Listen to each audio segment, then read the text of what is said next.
नमो अरिहन्ताणं नमो सिद्धाणं नमो आयर्याणं नमो उबध्यायाणं नमो लोये सव्वसाहुणम् ऐसो पञ्चनमुक्कारो सव्वपावप्पणासनो मङ्गलाणं च सव्वेशिं परमं हवै मङ्गलम् जय जगजीवजोणीरियाणौ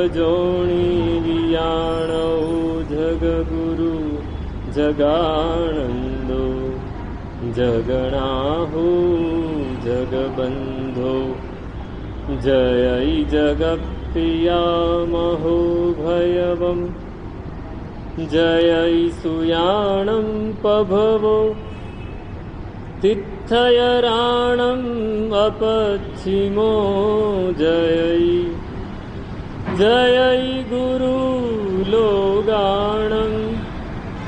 जय महप्पा महावीरो ओंकारं बिन्दुसंयुक्तं नित्यं ध्यायन्ति योगिनः कामदं मोक्षदं चैव ओंकाराय नमो नमः अज्ञानतिमिरान्धानां ज्ञानाञ्जनशलाकया नेत्रमुन्मीलितं येन तस्मै श्रीगुरवे नमः अचिन्त्यचिन्तामणिकल्पशाखिने विशुद्धसद्ब्रह्मसमाधिशालिने दयार्णवायार्थितदायिने सतां नमो नमः श्रीगुरुनेमिसूरये नमो नमः श्रीगुरुनेमिसूरये नमो नमः श्रीगुरुनेमिसूरये।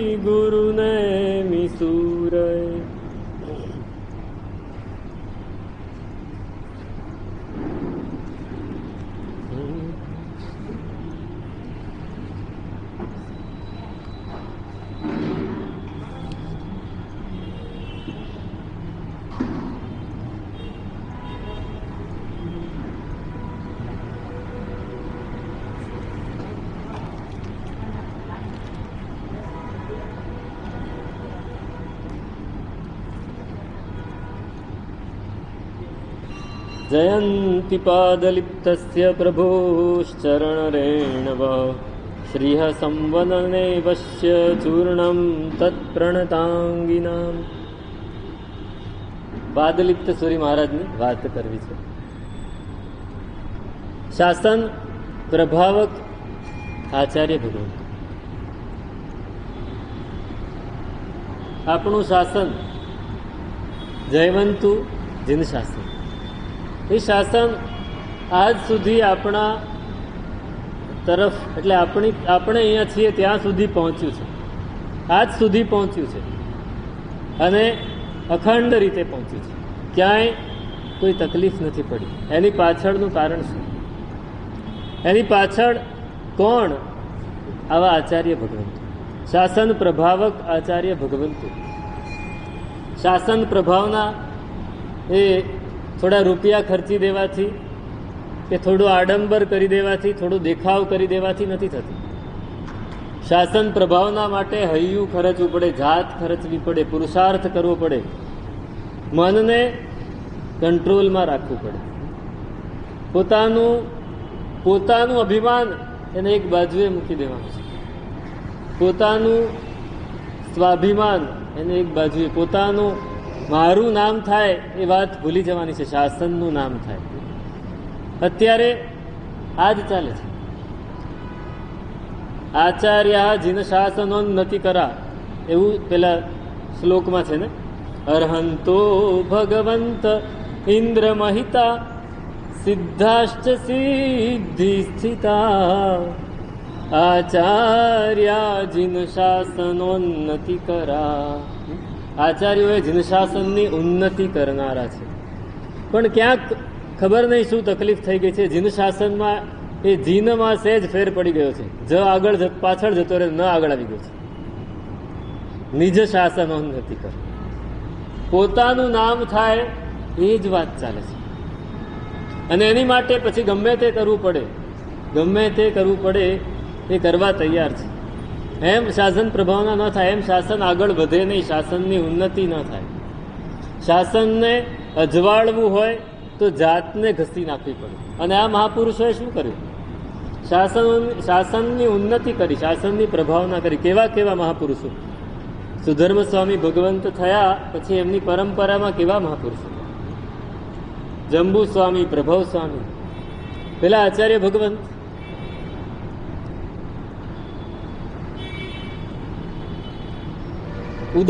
ઉદાયી રાજા, શ્રેણિકનો દીકરો કોણિક અને કોણિકનો દીકરો ઉદાયી. એ ઉદાયી રાજા જીન શાસન પ્રત્યે એટલો સમર્પિત હતો અને એટલો પ્રબળ, એટલો શક્તિશાળી કે કોણિકે જે રાજ્ય ફેલાવ્યું હતું એના કરતાં વધારે એણે ફેલાવ્યું. કોણિકે જે વિસ્તાર કર્યો હતો એના કરતાં વધારે વિસ્તાર કર્યો. બધે જ એની જ આણ પ્રવર્તે. રાજાઓ બધા ભેગા થઈને એની સામે લડવા જાય પણ લડી ના શકે, હારી જાય. માલવાના રાજા, એને થયું કે આને હરાવવો છે, પણ એમ નહીં હારે, એમ નહીં હાર્યા. એને કપટથી મારવો પડશે, કપટથી મારવો પડશે. એટલે એને જાહેરાત કરી, ઘોષણા કરી કે આ ઉદય રાજાને જે કપટથી પણ મારી લાવે એને હું જોઈએ એટલું ઇનામ આપીશ. અને એક માણસ, એણે બીડું ઝડપ્યું, એને એ બીડું ઝડપ્યું. એ આવ્યો રાજગૃહી નગરીમાં, ચંપાનગરી. રાજગૃહી નગરી હવે છોડી દીધી છે, હવે ચંપાનગરીમાં છે. ચંપાનગરીમાં આવ્યો અને એણે જોયું રાજાને ક્યાંય કાંઈ પણ કરી શકાય એવું નથી. રાજાની આસપાસ સેવકો એટલા બધા છે, અંગરક્ષકો એટલા બધા છે કે રાજા પોતે એટલો સાવધાન છે કે એને કોઈ આંગળી પણ અડાડી ન શકે. અને મારવો હોય તો કઈ રીતે મારવો એને ધ્યાન રાખ્યું. બધી જ જગ્યાએ એને પોતાના માણસોને મૂકી દીધા કે આ રાજા શું કરે છે આખો દિવસ, ખાલી મને રિપોર્ટ આપો. રિપોર્ટ મળ્યો કે રાજા બધું જ કામ કરે છે, રાજકાજનું કાર્ય કરે છે, પોતાની પ્રેક્ટિસ એટલી કરે છે. રાજમહેલમાં જાય છે ક્યાંય એને આંગળી અડાડી શકાય એવું નથી. ફક્ત એને ધર્મનો એટલો બધો રસ છે કે દેરાસર અને ઉપાશ્રય જાય ત્યાં એની સાથે કોઈ નથી, ત્યાં એને મારી, ત્યાં કોણ મારવા દે. એટલે આને દીક્ષા લઈ લીધી. આ વ્યક્તિએ શું કર્યું? એને વિચાર્યું કે સાધુ ઉપર કોઈ દિવસ શંકા ના પડે, દીક્ષા લઈ લીધી. શું નામ હતું એનું? વિનય રત્ન. અને વિનય રત્ન નામ, એટલો બધો, નામ કંઈક જુદું હશે પણ એટલો વિનય કર્યો. દગલબાજ દૂના નમે, દગલબાજ બેવડું નમે, ચિત્તા ચોર કમાન આવે છે ને, બહોત નમે નાદાન, દગલબાજ દૂના નમે, ચિત્તા ચોર કમાન. આ ડબલ વિનય કરે છે, એટલો બધો બધાનો વિનય એટલો કરે છે કે એનું નામ વિનય રત્ન પડી ગયું. લાગ જુએ છે. તમે વિચારો, એને ઓઘાની અંદર નાનકડી છરી સાચવીને રાખી છે, આટલી એવી. અને રોજ પડીલેહણ કરવાનું એ ઓઘાનું, રોજ ખોલવો પડે, રોજ બાંધવો પડે, છતાંય કોઈની નજર નથી પડતી. કેટલા વર્ષ? 12 વર્ષ. 12 વર્ષ સુધી એને રાહ જોઈ. તમે વિચારો, કોઈ માણસ આર્ત ધ્યાનમાંથી રૌદ્ર ધ્યાન, 12 વર્ષ રૌદ્ર ધ્યાન કર્યું. રૌદ્ર ધ્યાન કરીને એને 12મા વર્ષે એક દિવસ એને લાગ મળે. 12 વર્ષ સુધી લાગ નથી મળે. હા હા, એ ઉદયન રાજા, એ ઉદયન રાજા એ બીતભય એટલે સિંધના રાજા હતા. આ કોણિકનો દીકરો ઉદાઈ એ રાજર્ષિ નથી. અને રાજા ભગવંત પાસે પૌષધ કરવા આવ્યા છે. પૌષધ કરવા ઉપાશ્રયમાં ગુરુ ભગવંતની વસ્તીમાં રોકાયા છે. અને રાત્રે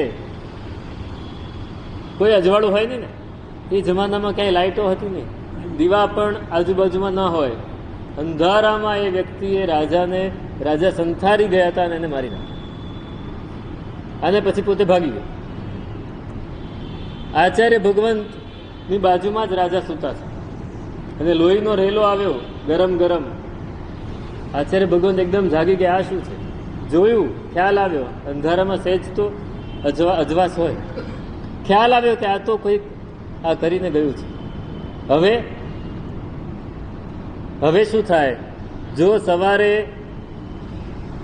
લોકોને ખબર પડે તો શાસનની કેટલી હિલના થાય, શાસનની હિલના કેટલી થાય.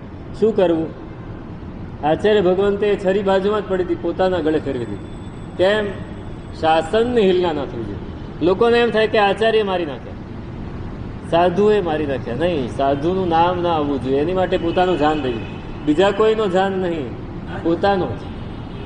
આ પણ શાસન પ્રભાવના છે. શાસન પ્રભાવના પોતાની જાત ખર્ચી નાખવી પડે, પોતાનો દેહ આપી દીધો એની માટે. ભલે ઉદયી રાજા દેવલોકમાં ઉત્પન્ન થયા, આચાર્ય ભગવંત પણ દેવલોકમાં ઉત્પન્ન થયા, પણ શું કર્યું છે એને માટે? શાસન માટે જે કરવું પડે કરાય. પેલા આચાર્ય ભગવંત ધોળકામાં બિરાજમાન, ધોળકામાં આચાર્ય ભગવંત બિરાજમાન અને નાના સાધુ, બાલ સાધુ છે, ઉપાશ્રયમાં કાજો લેતા હતા. કાજો લીધો, સુપડીમાં ભર્યો અને પછી આમ બહાર ગેલેરી હતી એમાંથી નીચે નાખી દીધો. બરાબર નીચે રાજા વિસળદેવ, એના મામા, એટલે વીરધવલ રાજાનો સાળો, એ ત્યાંથી નીકળતો હતો ને કચરો બરાબર એની પાસે પડ્યો, એની ઉપર નથી પડ્યો. એટલે એને આવ્યો ગુસ્સો, અહીંયા મારી ઉપર કચરો નાખવા વાળું કોણ? જોયું તો ઉપાશ્રય નાના સાધુ હતા. સાધુ તો દોડીને અંદર જતા રહ્યા, ઉપર આવ્યા. કોણે કચરો નાખ્યો હતો? બાલ સાધુ સામે ઉભા હતા, એક લાફો મારી દીધો. સાધુને એક તમાચો મારી દીધો. એ તો જતા રહ્યા, પણ મામા જતા રહ્યા, સાધુને તમાચો પડ્યો. આખા ગામમાં વાત ફેલાઈ ગઈ કે જૈન સાધુને એક રાજાના મામાએ લાફો મારી દીધો. શું થાય? ઉહાપો. અરે ક્યાં ઉહાપો? આપણા લોકો ના, એ તો સાધુ એવું કર્યું એટલે લાફો તો પડે ને. સાધુ એવું ના કરવું જોઈએ ને. વસ્તુપાલ મંત્રી એ કહે છે કે આજે સાધુને લાફો માર્યો, કાલે આચાર્યને લાફો મારશે. આ ન જોઈએ. સાધુની ભૂલ હતી, પણ નાના સાધુ, બાલ સાધુ હતા. એને ખાલી કહી દીધું હતો, હાથ કેમ ઉપાડ્યો? એને જાહેરાત કરી. પોતે મંત્રી છે, મહામંત્રી. રાજા તો વિસળદેવ છે, છતાં એને કે આ જે હાથે મારા સાધુને લાફો મારે, હાથ મારે જોઈએ. એ હાથ લઈ આવો. અને એક માણસે બીડું ઝડપ્યું, ગયો ભર બજારે, મામા જતા હતા, એનો હાથ કાપીને લાવીને પોતાની હવેલીએ લટકાવ્યો કે હવેથી જૈન શાસન ઉપર જે આંગળી ચીંધશે એની આ હાલત થશે. છે આપણામાં આવી હિંમત? આપણે શું કરીશું? સાધુને જ કહેવા જઈશું? આપણે સાધુને કહેવા જઈશું, ગૃહસ્થને કહેવા નહીં જઈએ. વસ્તુપાલ. અને પછી શું થયું? રાજા સામો પડી ગયો, મારા મામાનો હાથ કાપી નાખ્યો તમે. એને પોતાના માણસોને પકડવા મોકલ્યા. વસ્તુપાલે તો કહી દીધું કે હવે તો મરણ્યા. પોતાના રાજાના માણસો સાથે લડાઈ શરૂ કરી. લોકો બધા વચ્ચે પડ્યા. વિસળદેવને સમજાવ્યો, સાહેબ રહેવા દો, આ ધોળકાનું રાજ્ય આને આભારી છે અને એની સાથે તમે લડશો તો ક્યાંય ના નહીં રહો તમે. હા, વસ્તુપાલ મહામંત્રી. આ રીતે શાસન પ્રભાવ ના થાય. એ જ વસ્તુપાલ મહામંત્રી એકવાર દિલ્હીના રાજા, દિલ્હીના સુલતાન હતા મૌજુદ્દીન. એ મૌજુદ્દીને નક્કી કર્યું, મૂળ બન્યું તો એવું કે એણે પોતાની સેના ગુજરાતને સર કરવા માટે મોકલી. મૂળ પહેલા પોતે અમદાવાદનો સૂબો હતો, એમાંથી એ દિલ્હીનો બાદશાહ બન્યો હતો.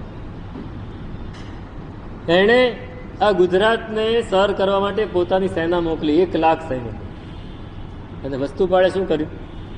અરવલ્લીની ખીણમાંથી જ્યારે આવે ને ત્યારે ત્યાં એક વળાંક એવો આવે કે જ્યાંથી એક ઘોડો એક સાથે નીકળી શકે, વધારે ના નીકળી શકે. વસ્તુપાલ મંત્રી પોતાના માણસો સાથે ત્યાં છુપાઈ ગયા અને જે આવે એને મારીને નીચે નાખી દેવાનો ખીણમાં. ખબર ન પડી 1 લાખ સૈનિકોને મારી નાખે. શેને માટે? મારા ગુજરાત ઉપર મુસલમાનની નજર ન પડે. મારા ગુજરાત ઉપર, મારા તીર્થસ્થાન, મારો દેશ, એની ઉપર વિધર્મીની નજર ના પડવી જોઈએ. 1 લાખ સૈનિકોને વસ્તુપાલે પોતે પોતાના માણસો સાથે પૂરા કરી નાખ્યા. કલ્પના તો કરો. મોજુદ્દીનને આ ખબર પડી, એવો ધુઆપુઆ થઈ ગયો, એને વધારે મોટું સૈન્ય બનાવ્યું અને ગુજરાત ઉપર ચડાઈ કરવાની તૈયારી કરી. હવે વસ્તુપાલ શું કરે? 1 લાખને તો પૂરા કરે, હવે વધારે સૈન્ય આવે ને બીજા રસ્તેથી આવે તો એની પાસે, ગુજરાત પાસે એટલી તો તાકાત નહોતી, શક્તિ નહોતી કે એની સામે લડી શકે. વસ્તુપાલે વાણિયા છે ને, એક બાજુ રજપૂતી મિજાજ, બીજી બાજુ વાણિયાની બુદ્ધિ છે. બન્યું એવું કે મોજુદ્દીનના માં એ મક્કાની હજ કરવા માટે નીકળ્યા છે. હજ કરવા જવું હોય તો ખંભાત આવવું પડે. ક્યાં આવવું પડે? ખંભાતથી વાહણમાં બેસીને જવાનું. એ ખંભાત આવ્યા. એ ખંભાત આવી રહ્યા છે. વસ્તુપાલ એની આંખો 1000 છે, હજારો આંખો એ જોતા હોય છે. એને ખબર પડી, જાસૂસોએ કહી દીધું. એટલે આવ્યા ત્યારે એને પોતાના માણસો મોકલાવીને માને લૂંટાવી દીધા. એની ઉપર ચોરોને મોકલી દીધા. ચોરોએ પકડીને આખા રસાલાને તહસ નહસ વેર વિખેર કરીને બધું લૂંટી લીધું. માને કઈ હેરાનગતિ ના કરી. એ આવ્યા, ખંભાત આવ્યા. ખંભાતના સુબા તરીકે વસ્તુપાલ, ધોળકાના મહામંત્રી, પણ એને ખંભાત એના સુબા તરીકે રાખ્યા હતા. એટલે એની પાસે ફરિયાદ આવી. એ બાદશાહના માં એ રાજદરબારમાં આવ્યા. વસ્તુપાલને કહ્યું કે આમાં તમારું રાજ કેવું? લૂંટારાઓએ અમને લૂંટી લીધા. તો કે બને જ નહીં, મારા રાજ્યમાં કાંઈ લૂંટારા છે જ નહીં. તો કે આ અમને લૂંટી લીધા ને? તો કે આજ સાંજ સુધીમાં તમારી સામે હાજર કરું. હાજર કર્યું. એના જ માણસો હતા. કીધું માં તમે ચિંતા ન કરો, તમે શાંતિથી હજ કરવા જાઓ. તમે બાદશાહના અમ્મા છો, મારા પણ અમ્મા કહેવાય. એને બહુ સરસ મુત્સદ્દીપણું વાપર્યું. એ માને ખૂબ ખુશ કરી દીધા, એની ખૂબ સાર સંભાળ કરી. એ જવાના હતા, એના અઠવાડિયું વધારે લંબાવીને ત્યાં રોકાવી દીધા. દિલ્હી સમાચાર મળે એ રીતે કે વસ્તુપાલે મારા માને સાચવી લીધા. અને છેલ્લે જવાના હતા ત્યારે એને આરસનું તોરણ બનાવ્યું. એ તોરણ એની પાસે શિલ્પી પાસે બનાવરાવીને આપ્યું કે આ ત્યાં મક્કા જાઓ ત્યારે મારા નામથી આ તોરણ ત્યાં લગાડજો. શું થાય? શું થાય? એ માં એટલા બધા પ્રભાવિત થઈ ગયા. પાછા ફર્યા ને ત્યારે કે બોલ દીકરા, હવે તું મારો દીકરો થઈ ગયો. હવે તું મારો દીકરો થઈ ગયો. તારે શું જોઈએ છે? શું જોઈએ છે તું મને કહે. હું બાદશાહની માં છું, બાદશાહને કહીશ. તો કે બાદશાહ મારે કાંઈ જોઈતું નથી, હું તમારો દીકરો છું, તો બાદશાહ મારા ભાઈ થાય. એને કહેજો કે ભાઈની ઉપર રહેમ નજર રાખ, ભાઈની ઉપર કોઈ દિવસ કુદૃષ્ટિ ના કરે. આ ગુજરાત એના ભાઈનું છે, એની પર કુદૃષ્ટિ ના કરે. અને એણે પોતાની કુનેહથી આ ગુજરાતને બચાવી લીધું, આપણા તીર્થોને બચાવી લીધા. વસ્તુપાળ હતા ત્યાં સુધી કોઈ આંગળી નથી કરી. પછી જે થયું, તો આ રીતે શાસન પ્રભાવના થાય. એમાં આજે આપણે વાત કરવી છે, 8 પ્રકારના પ્રભાવક છે. શાસન પ્રભાવક કેટલા પ્રકારના છે? 8 પ્રભાવક પ્રવચન ના કયા, પાવયણી ધૂરી જાણ. પ્રાવચનિક સૌથી પહેલા પ્રભાવક છે પ્રાવચનિક. પ્રવચન, પોતાના જ્ઞાનથી જે શાસન પ્રભાવના કરે. બીજા ધર્મકથી, ધર્મકથી જે ઉપદેશ આપીને લોકોને ધર્મ તરફ જોડે. ત્રીજા વાદી, વાદ જીતીને બીજા સંપ્રદાયોના જે વાદીઓ છે એને જીતીને પોતે શાસનનું નામ કરે. ચોથા છે નૈમિત્તિક, જ્યોતિષ વિદ્યા, પોતાનું જ્યોતિષનું જ્ઞાન, એનાથી શાસનની પ્રભાવના કરે. પાંચમા છે તપસ્વી, તપથી શાસનની પ્રભાવના કરે. એવું તપ કરે ચંપા શ્રાવિકા જેવું. પછી વિદ્યા અને મંત્ર પ્રભાવક, વિદ્યા અને મંત્ર એનાથી શાસનની પ્રભાવના કરે. પછી સિદ્ધયોગ, સિદ્ધયોગ, સિદ્ધયોગ એટલે શું? એવા ચૂર્ણો હોય, એવા ઔષધો હોય જે વાપરવાથી અલગ અલગ પ્રકારના ચમત્કારો થાય, એનાથી શાસન પ્રભાવના કરે. અને કવિ પોતાના કાવ્યોથી રાજાને રીઝવીને શાસન પ્રભાવના કરે. આ 8 પ્રભાવક છે. એમાં આજે આપણે વાત કરવી છે વિદ્યા અને મંત્ર પ્રભાવક આચાર્ય. સાથે જ્યોતિષ અને સિદ્ધયોગની પણ વાત છે. વિદ્યા મંત્ર પ્રભાવક, હકીકતમાં સાધુને જ્યોતિષ, વિદ્યા, મંત્ર, સિદ્ધયોગ આ બધું જ વાપરવાની મનાય છે. નખત્તમ સુમીણમ જોગમ વિજ્જમ મંતમ ચ ભેષજમ ગિહિણો તમને આઈખે ભૂયા હિગરણમ પયમ. દશવૈકાલિક સૂત્રમાં જ કહી દીધું. સૌથી પહેલું સાધુનું બાળપોથીનું આગમ કયું? સૌથી પહેલા દીક્ષા લે એટલે શું ભણાવવામાં આવે? દશવૈકાલિક સૂત્ર. એમાં કહી દીધું કે નક્ષત્રની વાત, સ્વપ્નની વાત, સ્વપ્નશાસ્ત્રની વાત, જ્યોતિષની વાત, વિદ્યાની વાત, મંત્રની વાત, ઔષધિની વાત, સિદ્ધયોગની વાત એક પણ સાધુએ વાપરવી નહીં, ગૃહસ્થોને વાત કરવી નહીં. કેમ? એનાથી ઘણું સાવધ્ય કર્મ થાય, ઘણા જીવોની હિંસા થાય. આ કરવું નહીં, સાધુને ના પાડવા માંગે છે. પણ છતાંય જ્યારે શાસન ઉપર આફત આવે, જ્યારે શાસનને તકલીફ હોય ત્યારે આ વાપરવાની છૂટ છે. બાકી આ લબ્ધિઓ હોય, વિદ્યા હોય, મંત્ર હોય, એને વાપરવાની છૂટ નથી. કોઈને પ્રભાવિત કરવા માટે નથી વાપરવાની. અત્યારે આપણે શાસન પ્રભાવના એ કોઈને પ્રભાવિત કરવા માટે કરીએ છીએ. પ્રભાવિત કરવા માટે નહીં, શાસનની રક્ષા માટે, શાસનની ઉન્નતિ માટે. તો લબ્ધિનો ઉપયોગ કોઈ દિવસ સાધુ કરે નહીં. આપણે ત્યાં લબ્ધિનો ઉપયોગ કરવો એટલે પ્રમાદ.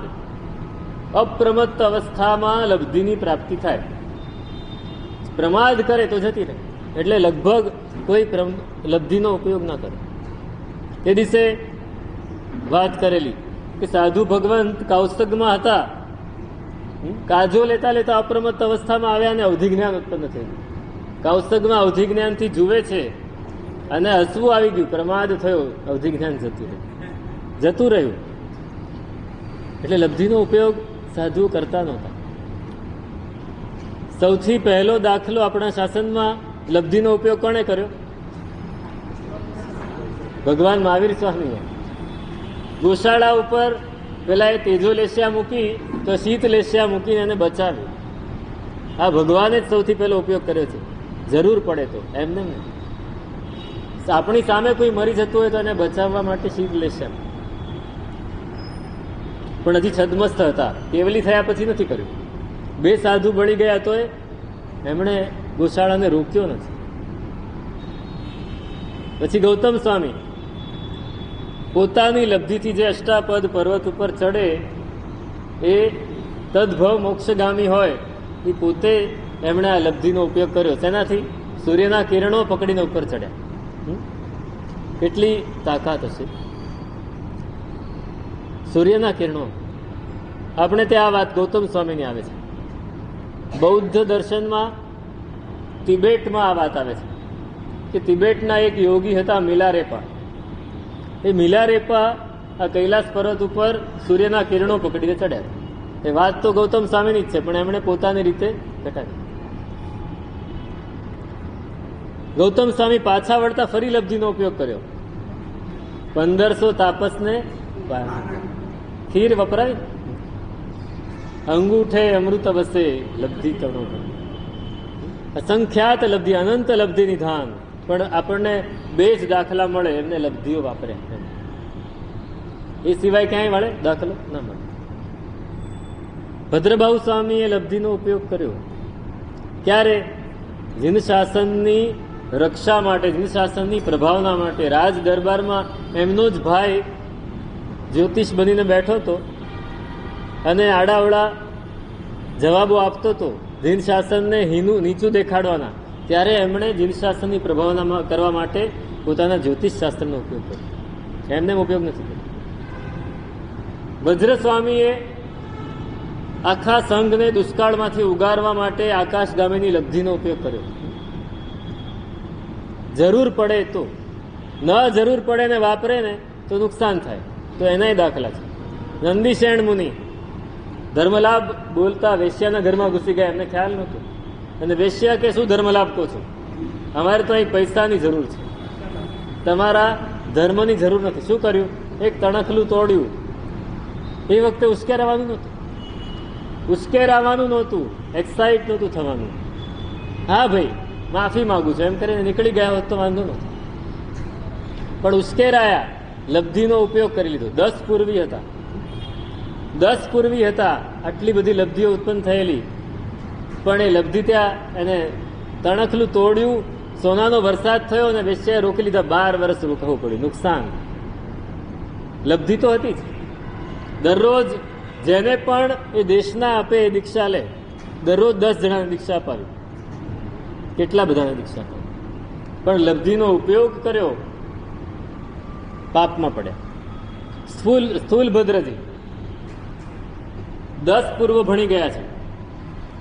ભદ્રબાહુ સ્વામી સાથે વિહાર કરતા રાજગૃહી પધાર્યા છે, હજી બહાર છે જંગલમાં, અને બહેનો વંદન કરવા આવી. 7 બહેનો છે દીક્ષામાં, કે મારા ભાઈ આટલા વર્ષથી ભણે છે, કેટલું ભણ્યા છે, અમે વંદન કરી આવીએ. ભદ્રબાહુ સ્વામીને વંદન કર્યા. અમારા ભાઈ ક્યાં છે? બહાર મંદિર છે એના પ્રાંગણમાં બેઠા છે, સ્વાધ્યાય કરે છે. એ ત્યાં વંદન કરવા જાય છે. અને સ્થૂલભદ્રજીને થયું મારી બહેનોને હું ભણ્યો છું એનું ફળ દેખાડું, હું જે ભણ્યો છું એ દેખાડું કેટલું ભણ્યો છું. એટલે એમને સિંહનું રૂપ ધારણ કર્યું. 10મા પૂર્વમાં વિદ્યા, પ્રવાદ પૂર્વમાં બધી વિદ્યાઓ છે, બધી લબ્ધિઓ છે. સિંહનું રૂપ ધારણ કર્યું. બહેનો ત્યાં ગયા, સિંહને જોઈને ડરીને પાછા આવ્યા કે સાહેબ ત્યાં તો સિંહ બેઠો છે, અમારા ભાઈને મારી નાખ્યો લાગે છે. ના તમારો ભાઈ જ છે, જાઓ. ગયા, વંદન કર્યા, પણ એક આટલી લબ્ધિ દેખાડી, એમાં ગેરફાયદો, નુકસાન શું થયું?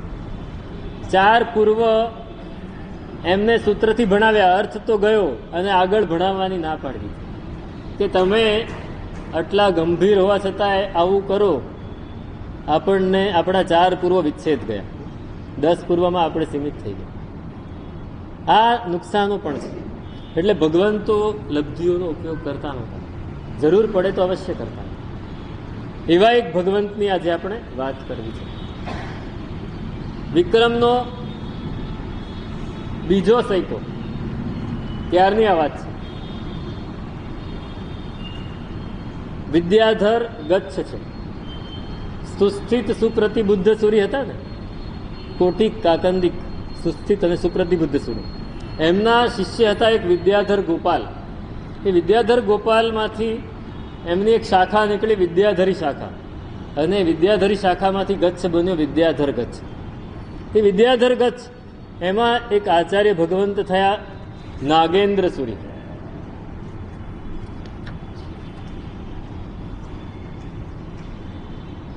નાગહસ્તી સૂરી, આચાર્ય કાલક સૂરીની પરંપરામાં થયેલા આચાર્ય ભગવંત નાગહસ્તી સૂરી.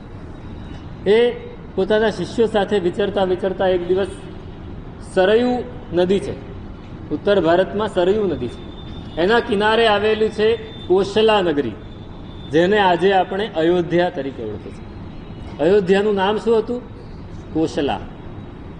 કોશલા નગરી એ અયોધ્યા આજે ઓળખાય છે. કોશલા નગરીમાં પોતે પધાર્યા છે અને બિરાજમાન છે. કોશલા નગરીમાં વિજય બ્રહ્મ નામનો રાજા છે. ત્યાં એક ફુલ્લ શ્રેષ્ઠી નામના એક નગર શેઠ છે. એમના શેઠાણી છે પ્રતિમા. ખૂબ પૈસો, ખૂબ ધન, પ્રભાવ પણ એટલો આખા નગરમાં. પણ એક તકલીફ, શેર માટીની ખોટ, સંતાન નથી. સંતાન નથી. સંતાન માટે તો લોકો જે કરવું પડે એ કરતા. આજે એવી પરિસ્થિતિ નથી, પણ ત્યારે એવું. આજે એટલે હમણાં આ છેલ્લા 10 વર્ષમાં બદલાઈ આ પરિસ્થિતિ. આજથી 10 વર્ષ પહેલા પણ આપણે જોઈએ તો આજે પણ ઘણા બધા લોકો એ તકલીફમાંથી બહાર નીકળવાનો પ્રયત્ન કરે છે. સંતાન નથી, શું કરવું? જેટલી માનતા મનાય એટલી માની, જેટલી બાધા આખડી કરવી એટલું બધું જ કર્યું, પણ ફેર ના પડે. બધા જ ઔષધો કરી લીધા, મંત્ર તંત્ર નુસ્ખા બધું જ કરી લીધું, કોઈ ફેર નથી પડતો. છેલ્લે શેઠે કહ્યું કે આપણે જૈન શાસનના અનુયાયી છીએ, આપણે ગમે તે નથી કરવું, હવે ગમે તેની પાસે નથી જવું, આપણે નક્કી કરો. આપણા કુળદેવી છે વૈરોટ્યા દેવી, પાર્શ્વનાથ ભગવાનના અધિષ્ઠાયક વૈરોટ્યા દેવી, પાર્શ્વનાથના તીર્થના અધિષ્ઠાયક, ભગવાનના અધિષ્ઠાયક પદ્માવતી દેવી છે. ત્યાં મથુરા નગરીમાં નહીં, નગરમાં જ, એ જ નગરમાં રહેલા પાર્શ્વનાથ ભગવાનનું દેરાસર છે અયોધ્યામાં જ, એના અધિષ્ઠાયિકા દેવી છે વૈરોટ્યા દેવી. એ વૈરોટ્યા દેવીની આરાધના આપણે કરીએ, એ આપણા કુળ દેવી છે. પ્રતિમા શેઠાણી ત્યાં ગયા અને નક્કી કર્યું કે જ્યાં સુધી દેવી પ્રસન્ન ન થાય ત્યાં સુધી અન્ન જળનો ત્યાગ. મંદિરમાં દેરાસરમાં જઈને બેસી ગયા, આરાધના કરે છે ઉપવાસ કરીને. 28 તપ કર્યું. કેટલા? 8 ઉપવાસ કર્યા. નક્કી કર્યું હતું દેવી પ્રસન્ન ન થાય ત્યાં સુધી ઊભા નથી થયા. 8 ઉપવાસ કર્યા, દેવી પ્રસન્ન થયા. જે જોઈએ તે માગ. તો કે મારે કાંઈ નથી જોઈતું, બસ સંતાન જોઈએ છે, મારે સંતાન જોઈએ છે. તો કે તું મારી પાસે કેમ આવી? સંતાન જોઈતું હતું તો મારી પાસે કેમ આવી? તો કે બીજા કોની પાસે જવું? તો કે હું એક ઉપાય દેખાડું, બહુ જ સરસ ઉપાય છે. આચાર્ય ભગવંત નાગ હસ્તીસુરી વસ્તીમાં બિરાજમાન છે, ઉપાશ્રય. એમના પગ ધોયેલું પાણી તું પી લઈશ ને તો તને સંતાન થશે. 1 નહીં 10 થશે. કેટલા? 10 થશે. વિચારો, નાગ હસ્તીસુરી મહારાજ એ કેવા પવિત્ર હશે. નહીં, એમનો આશીર્વાદ નથી લેવાનો, એનો વાસક્ષેપ નથી નખાવવાનો, એ કોઈ મંત્ર આપે એનો જાપ પણ નથી કરવાનો, ફક્ત એના પગ ધોયેલું પાણી પીવાનું છે.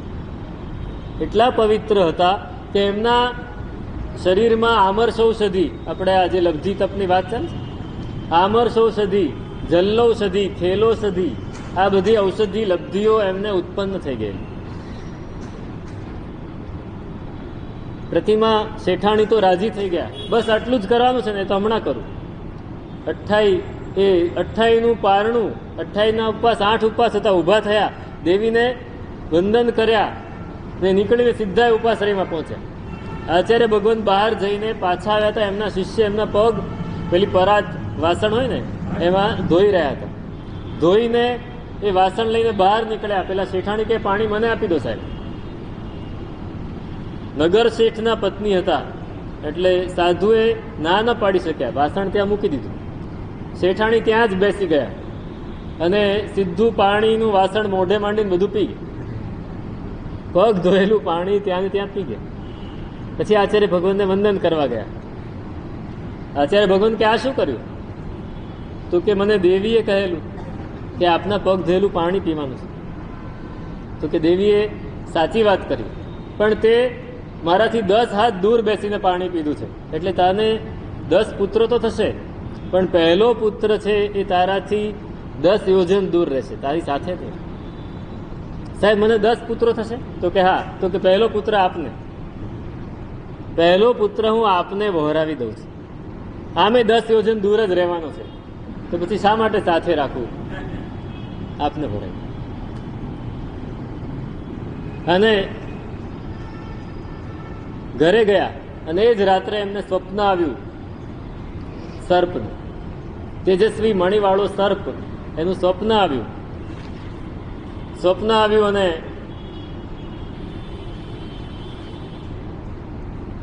ઉચિત સમયે પુત્રનો જન્મ થયો. સર્પનું સ્વપ્ન આવ્યું હતું ને એટલે એનું નામ રાખ્યું નાગેન્દ્ર. શું રાખ્યું? નાગેન્દ્ર. નાગેન્દ્ર. અને જન્મતા વેંત જેવા સૂતકના દિવસો પૂરા થયા કે બાળકને લઈને સીધા આચાર્ય ભગવાન પાસે ગયા, આપને વહોરાવી દઉં છું. પણ અત્યારે અમે શું કરશું? અત્યારે તમે એને મોટો ઉછેરો, અમારી થાપણ તરીકે તમારી પાસે રાખો. 4 વર્ષનો થયો ને એ બાળક, 4 વર્ષનો થયો અને આચાર્ય ભગવાનને વહોરાવેલો છે, રોજ વંદન કરવા જાય છે. 4 વર્ષનો થયો એટલે બાળક કે છે હવે મારે અહીંયા જ રહેવું છે. મારે આચાર્ય ભગવંત પાસે અહીંયા રહેવું છે, ઉપાશ્રયમાં જ રહે છે આખો દિવસ. શ્રાવિકાઓ બધા એને સાચવે છે, શ્રાવકો એને ઘેર લઈ જાય, શ્રાવિકાઓ સાચવે, બાકી રહેવાનું ક્યાં આખો દિવસ? ઉપાશ્રય. 4 વર્ષનું બાળક ઉપાશ્રયમાં રહે ખરું? અહીંયા અમારે રોજ નાના નાના બાળકો વંદન કરવા આવે છે, રહે નહીં, વંદન કરીને વસ્તુ મળે એટલે રવાના. આ તો રહે છે ત્યાં, અને આચાર્ય ભગવંતની પાસે ને પાસે જ રહેવાનું. બધા સાધુઓ ભણતા હોય, સ્વાધ્યાય કરતા હોય, અભ્યાસ કરતા હોય, પુનરાવર્તન કરતા હોય, એ બાળક સાંભળી સાંભળીને યાદ રાખે. આપણે એક જ દાખલો સાંભળ્યો હતો ને વજ્ર સ્વામીનો, આ બીજો દાખલો છે. જેટલું સાધુઓ ભણે છે એટલું બધું એણે યાદ રાખ્યું. 8 વર્ષની ઉંમર થઈ, મને આચાર્ય ભગવાનને કે હવે મને દીક્ષા આપો. 8 તો થઈ ગયા, એટલી સમજણ પડે છે કે 8 વર્ષ થઈ ગયા, હવે દીક્ષા આપો. આચાર્ય ભગવાન રાજી થઈ ગયા, દીક્ષા આપી, પોતાના શિષ્ય બનાવ્યા, અને પોતાના એક શિષ્ય જે વિદ્વાન હતા એની પાસે ભણવા માટે મૂક્યા કે આને ભણાવો. આચાર્ય ભગવાનને ખબર નહીં કે આને બધું આવડે છે. પેલા સાધુ, પેલા મંડન ગણી, નામ હતું મંડન ગણી, એમની પાસે ભણવા માટે મૂક્યા છે. એ જે કે છે એમને બધું આવડે જ છે, ખાલી ઉપરની પૂર્તિ કરે છે. 1 વર્ષમાં તો તૈયાર થઈ ગયા, 9 વર્ષની ઉંમરે એકદમ તૈયાર. એમાં એક દિવસ એવું બન્યું કે નાગહસ્તી સૂરી મહારાજ, આચાર્ય ભગવાન છે, એકલા ઉપાશ્રયમાં છે. સાધુઓ બધા જ પોતપોતાની ગોચરી જાતે લાવતા, બધા સાધુઓ ગોચરી લેવા ગયા છે. આ બાલમુનિ છે 9 વર્ષના, એણે પણ ન જવાય એટલે ઉપાશ્રયમાં બેઠા છે. અને આચાર્ય ભગવંતને ગરમ વસ્તુ પીવાની જરૂર પડી, એટલે કહ્યું કે મારી માટે બાજુના ઘરમાં કાંજી હશે, તું લઈ આવ. તને આવડશે ને ગોચરી જતા? તો કે જી સાહેબ આવડશે. ગોચરી વરવા માટે પાત્રું લઈને ગયા, અને ત્યાં કાંજી વોરી અને પાછા આવ્યા અને આચાર્ય ભગવાનને ધરી. આચાર્ય ભગવાન કે આલોચના કરો, કેવી રીતે ગયા, કેવી રીતે વોર્યું, કેવી રીતે પાછા આવ્યા, બધું કહેવું પડે, આલોચના કરવી પડે. ગોચરી કોના હાથે કેવી રીતે વોરી? તો પ્રાકૃત ભાષામાં ગાથા બોલે છે કે અંબમ તંબચ્છીએ અપુફ્યમ પુફ્ફદંત પંતીએ નવસાલિકન જીયમ નવ વહુએ કુડેણ મે દિન્નમ. આખું વર્ણન કર્યું કે લાલ આંખોવાળી, રાત્રે ઉજાગરો થયો છે, લાલ વસ્ત્રોવાળી, આવા પ્રકારના ઘરેણા પહેર્યા હતા. આવી સુંદર એક નવ વધુએ મને નવી ડાંગરની કાંજી બનાવેલી ખાટી હતી, એ મને વરાવી ગરમ ગરમ. આચાર્ય ભગવંત કે બિચારે ગુસ્સો આવી ગયો કે આ 9 વર્ષનો છોકરો અને આ બાઈનું વર્ણન કરે છે. એમને તો ગોચરી કેવી રીતે વરી એ વાત પૂછી હતી, તો બાઈનું વર્ણન કરે. શૃંગાર રસ, તો કે પલિત તોસી, તું શૃંગાર રસથી બળી ગયો છે. ગુસ્સે થઈને આચાર્ય ભગવંતે એને કે પલિત તોસી. તો બાલમુનિ કહે છે સાહેબ એક માત્રા વધારી દો ને, એક કાનો વધારી દો, માત્રા નહીં, એક કાનો વધારી દો ને. તો કેમ? મને પાલિત કરી દો. પલિત નહીં, પાલિત. પાલિત એટલે શું? પગે લેપ લગાડીને જે ઉડી શકે એ પાલિત. આચાર્ય ભગવંત રાજી થઈ ગયા. પહેલા તું ક્યાંથી ભણ્યો આ બધું? તો કે કેમ આ બધું ઉપાશ્રયમાં રહ્યો ને બધું ભણ્યો? પૂછ્યું શું ભણ્યો છે? તો કે ન્યાય, વ્યાકરણ, સાહિત્ય, લક્ષણ, આગમ, સિદ્ધાંત. પ્રશ્નો પૂછે છે, બધું જ આવડે છે. ગુરુ ભગવાન વિચારે છે આટલો આ છોકરો આટલું બધું ભણેલો છે ને છતાંય બોલતો નથી કે મને આવડે છે બધું. ગંભીર કેટલો છે, આચાર્ય બનાવો છે મારે. શું કહે છે? મારે આને આચાર્ય બનાવો છે. પોતાના શિષ્યો બધા આવ્યા, પાછા બધાને ભેગા કર્યા અને કહ્યું કે હું હવે આને આચાર્ય બનાવું છું. મારા પછી મારું આયુષ્ય હવે ઓછું છે, હું જાજુ નહીં ટકું. મારા પછી કોઈક જોઈએ ને સક્ષમ, આ બાલ મુનિને હું આચાર્ય બનાવું છું. 9 વર્ષની ઉંમરે પાલિત, નામ હતું નાગેન્દ્ર, એને પાદલિપ્ત તરીકે નામ પાડીને આચાર્ય બનાવ્યા. પાદલિપ્ત સુરી. કેટલા વર્ષની ઉંમર? 9 વર્ષની. 9 વર્ષની ઉંમર આચાર્ય ભગવંતે એને આચાર્ય બનાવ્યા. બધા જ સાધુઓ એને વંદન કર્યો, એનાથી મોટા હોય બધા એમને વંદન કર્યા, કેમ કે આચાર્ય બન્યા. હવે અહીંયા રહેવાનું નથી. દીક્ષા લીધી છે, 1 વર્ષ પૂરું થઈ ગયું છે, આચાર્ય થઈ ગયા છે. હવે આચાર્ય ભગવંત કહે છે તમારે અહીંયા નથી રહેવાનું, તમારી તબિયત અહીંયા ખરાબ થશે, તમે જાઓ. તો વિહાર કરીને નીકળે છે. અમુક સાધુઓને સાથે મોકલ્યા તો સંઘ ભેગો થઈ ગયો કે સાહેબ અમે નહીં જવા દઈએ, તો તેને જવું પડે તો અમે સાથે જઈશું. સકળ સંઘ એના અડધો અડધ શ્રાવક શ્રાવિકાઓ એમની સાથે ચાલે છે, વિહાર કરે. સંઘ એમની સાથે ગયો, વિહાર કરીને મથુરા પહોંચ્યા, મથુરાથી આગળ ગયા, એમ વિહાર કરતા કરતા કરતા પોતે ક્યાં પહોંચ્યા છે? પાટલીપુત્ર. પાટલીપુત્ર આજનું પટણા, ત્યાં પહોંચી ગયા. ત્યાં કુશાન વંશનું રાજ ચાલતું હતું. કયા વંશનું? કુશાન. મૌર્ય વંશ પછી ગુપ્ત વંશ એ બંને અસ્ત પામી ગયા છે. હવે કુશાન વંશ છે. કુશાન એ બહારથી આવેલા, એ લોકોએ ભારત ઉપર કબજો કર્યો છે. એ કુશાન વંશનો એક રાજા, એનું નામ હતું મુરુંડ. એ મુરુંડ ત્યાં પાટલીપુત્રમાં રાજા તરીકે છે. અને એને ખબર પડી કે એક આચાર્ય ભગવંત પોતાના સંઘ સાથે અહીં પધારી રહ્યા છે. સેંકડો શ્રાવકો સાથે છે, હજારો શ્રાવકો છે, સાધુઓ છે. એ બધા આવ્યા. રાજાને ખબર પડી આચાર્ય તો 9 જ વર્ષની ઉંમરના છે. કેટલા? 9 વર્ષના. કે આ 9 વર્ષના બાળકને એના ગુરુએ આચાર્ય બનાવી દીધા. એ તો શિષ્યનો મોહ જ હશે ને, બીજું શું હોય. એને પરીક્ષા કરવા માટે વિચાર્યું કે આ આચાર્ય કંઈ જાણે છે કે નહીં, જોવું તો ખરું. એટલે એક દડો મોકલ્યો, સૂતરના દોરામાંથી બનાવેલો દડો એમને મોકલ્યો કે આનો છેડો ગોતી આપો. બાળ મુનિ છે ને, તો એને એવી જ પઝલ આપે કે આનો છેડો ગોતી આપો. ભાઈ આચાર્ય કે એમને એમ થોડી થયા છે. એને જોયું ક્યાંય છેડો દેખાતો નથી. એ દોરો એવી રીતે અંદર ગૂંથેલો હતો કે ક્યાંય છેડો દેખાતો નથી.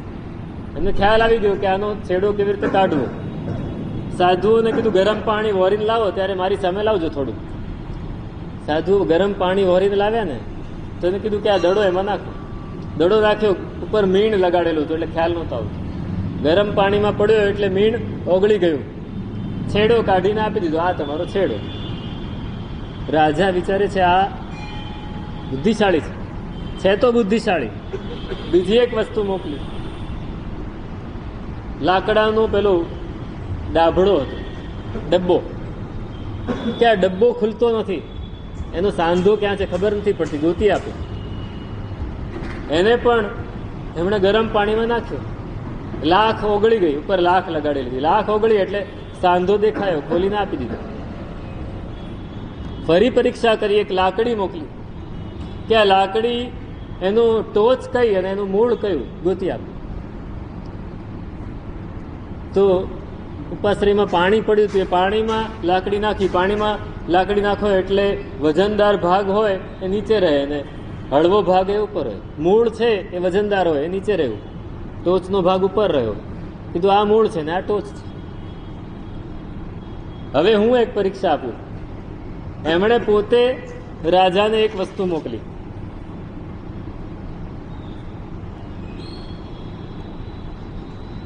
એક દોરીનો દડો પોતે બનાવી આપ્યો. એની ઉપર મીણ નથી લગાડ્યો. એનો છેડો એ પોતે અંદર નાખીને આપ્યો કે આનો છેડો ગોતી આપો. રાજાએ, એના પંડિતોએ, એના મંત્રીઓએ, એના સૈનિકોએ ઘણી મહેનત કરી, પણ છેડો જ ના મળે. તો કે આચાર્ય ભગવંતને વિનંતી કરો, રાજસભામાં આવીને અમને છેડો ગોતી આપે. એમણે છેડો ગોતી આપ્યો. રાજા ખુશ થઈ ગયા, વાતો કરવા માંડ્યા. આચાર્ય ભગવંત 9 વર્ષના છે, એણે એવી સરસ સાહિત્યની ને બધી વાતો કરી કે રાજા ખુશ થઈ ગયા કે તમારે હવે રોજ રાજસભામાં આવવું. રોજ રાજસભામાં આવે છે, રોજ આવે છે. એક દિવસ એ પોતે કંઈક કામ હતું એટલે આવ્યા નથી. અને આ તરફ રાજાને માથું દુખવાનું શરૂ થયું, મસ્તકની વેદના થઈ, બહુ જ વેદના થઈ. રાજવૈદ્યને બોલાવ્યા, એને દવાઓ આપી, ફેર ન પડ્યો. આખા નગરમાં ઢંઢેરો ટીપાવ્યો કે જે પણ રાજાની મસ્તકની વેદનાને દૂર કરે ને એને ઇનામ આપીશું. બધાએ મહેનત કરી લીધી. રાજાને દુખાવો શેનાથી થયો છે ખબર નથી, રોગ કયો થયો છે કોઈ જાણી નથી શકતું, દુખાવો મટતો નથી. શું કરવાનું? છેલ્લે કોઈ કહ્યું કે આ તમારા આચાર્ય છે એને પૂછો. એ આચાર્ય ભગવંત, એમને પૂછો, એને કંઈક આવડતું હોય તો. આચાર્ય ભગવંતને વિનંતી કરી, સાહેબ આપ પધારો, રાજાનો માથાનો દુખાવો બહુ છે. આચાર્ય ભગવંત પધાર્યા. આસન ઉપર બેઠા, ક્યાં દુખે છે? તો કે અહીંયા દુખે છે. આ બહુ જ દુખે છે. પોતાનું ઢીંચણ છે એની પર આ આંગળી ફેરવતા જાય છે. અહીંયા દુખે છે, અહીંયા દુખે છે, અહીંયા દુખે છે, અહીંયા દુખે છે, એમ કરતા કરતા હવે દુખે છે. ગયું દુખાવો મટી ગયો. ક્યાં ગયો દુખાવો? અહીં કહે છે કે જહ જહ પયેસિણીમ જાણું એમની ભમાડેઈ પાલિત તવ તહ તહસે શિરવેણા પડસ્સઈ મુરુંડ રાયસ્ત. જેમ જેમ એ આંગળી ફેરવતા ગયા એમ માથાનો દુખાવો વધતો ગયો. આ ગાથા એમાં લખેલી છે કે આ ગાથા બોલીને 108 વાર બોલીને જે એનું પાણી પી જાય એનો માથાનો દુખાવો આજે મટી જાય, એવી આ ગાથા છે. જહ જહ પયેસિણીમ ભમાડેઈ પાલિત તવ જાણું એમ નહીં તહ તહસે શિરવિયણા પણસ્સઈ મુરુંડ રાયસ. આજે પણ માથાનું દુઃખ. બસ આ એક પ્રસંગ એવો બન્યો કે રાજા હવે એમની ઉપર ખૂબ આસક્ત થઈ ગયો. હવે તમને જવા નહીં દઉં, હવે ના જવા દઉં. લોકો, મંત્રીઓ, સામંતો, સેનાપતિઓ બધા અકળાય છે કે આ રાજા આ બાલમુનિ સાથે શું લાગુ પડી ગયું. પણ રાજાને ખબર છે આ દેખાવમાં બાળ છે પણ પ્રૌઢ છે, ખૂબ જ્ઞાની છે. એમાં એક દિવસ વાત નીકળી, વિનય કોનો વધારે સારો, વિનય કોનો ચડિયાતો, એમ પ્રશ્ન ઉઠ્યો રાજસભામાં. રાજા કહે કે અમારા રાજપુરુષોનો વિનય હોય રોયલ વિનય, એવો રોયલ વિનય કોઈ ના કરી શકે. સાધુ ભગવાન, આચાર્ય ભગવાન કે છે ના, અમારા સાધુનો વિનય ચડે. પેલા કે છે રાજા કે રાજપુરુષોનો, સૈનિકનો વિનય ચડે. તો કે આપણે પરીક્ષા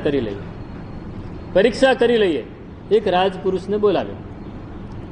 રાજાનો માનીતો રાજપુરુષ, રાજાનો જમણો હાથ કહેવાય એવો રાજપુરુષ, એને બોલાવ્યો. રાજાને હતું ને કે એવા વ્યક્તિને જ બોલાવું કે જે વિનય કરે. અને કહ્યું કે એક પ્રશ્ન છે, ફરમાવો સાહેબ, શું પ્રશ્ન છે? તો કે ગંગા કઈ દિશામાં વહે છે એ મને જાણીને બતાવો. ગંગા કઈ દિશામાં વહે છે?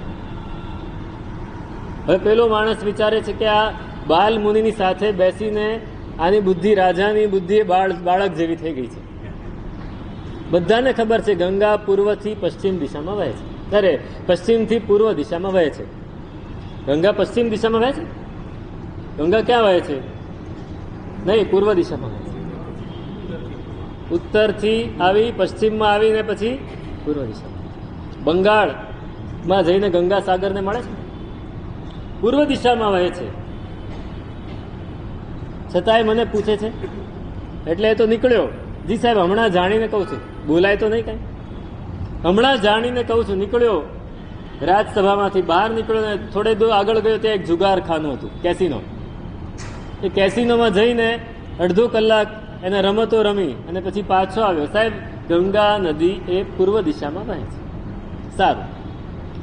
રાજાએ પોતાના માણસોની પાછળ મૂકેલા હતા કે આ શું કરે છે જોજો.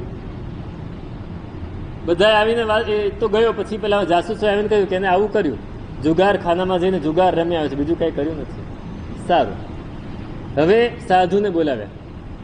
આચાર્ય ભગવાન કે મારો નાનામાં નાનો સાધુ, હજી નવ દીક્ષિત છે, હજી એની વડી દીક્ષા પણ નથી થઈ, એને બોલાવું છે. એનો વિનય કેવો છે જુઓ. બોલાવ્યા. નાના બાલ મુનિને બોલાવ્યા, ક્ષુલ્લક મુનિને, કે ગંગા કઈ દિશામાં વહે છે તે જાણીને મને કહો. બાલ મુનિએ કામળી લીધી, દાંડો લીધો. બહાર જવું હોય તો લેવું પડે. જી સાહેબ, તહતથી આપની આજ્ઞા શિરોધાર્ય. બહાર નીકળ્યા. રાજાના માણસો પાછળ જ છે, એમને ખબર નથી બાલ મુનિ. બહાર લોકોને પૂછ્યું. કેવા લોકોને?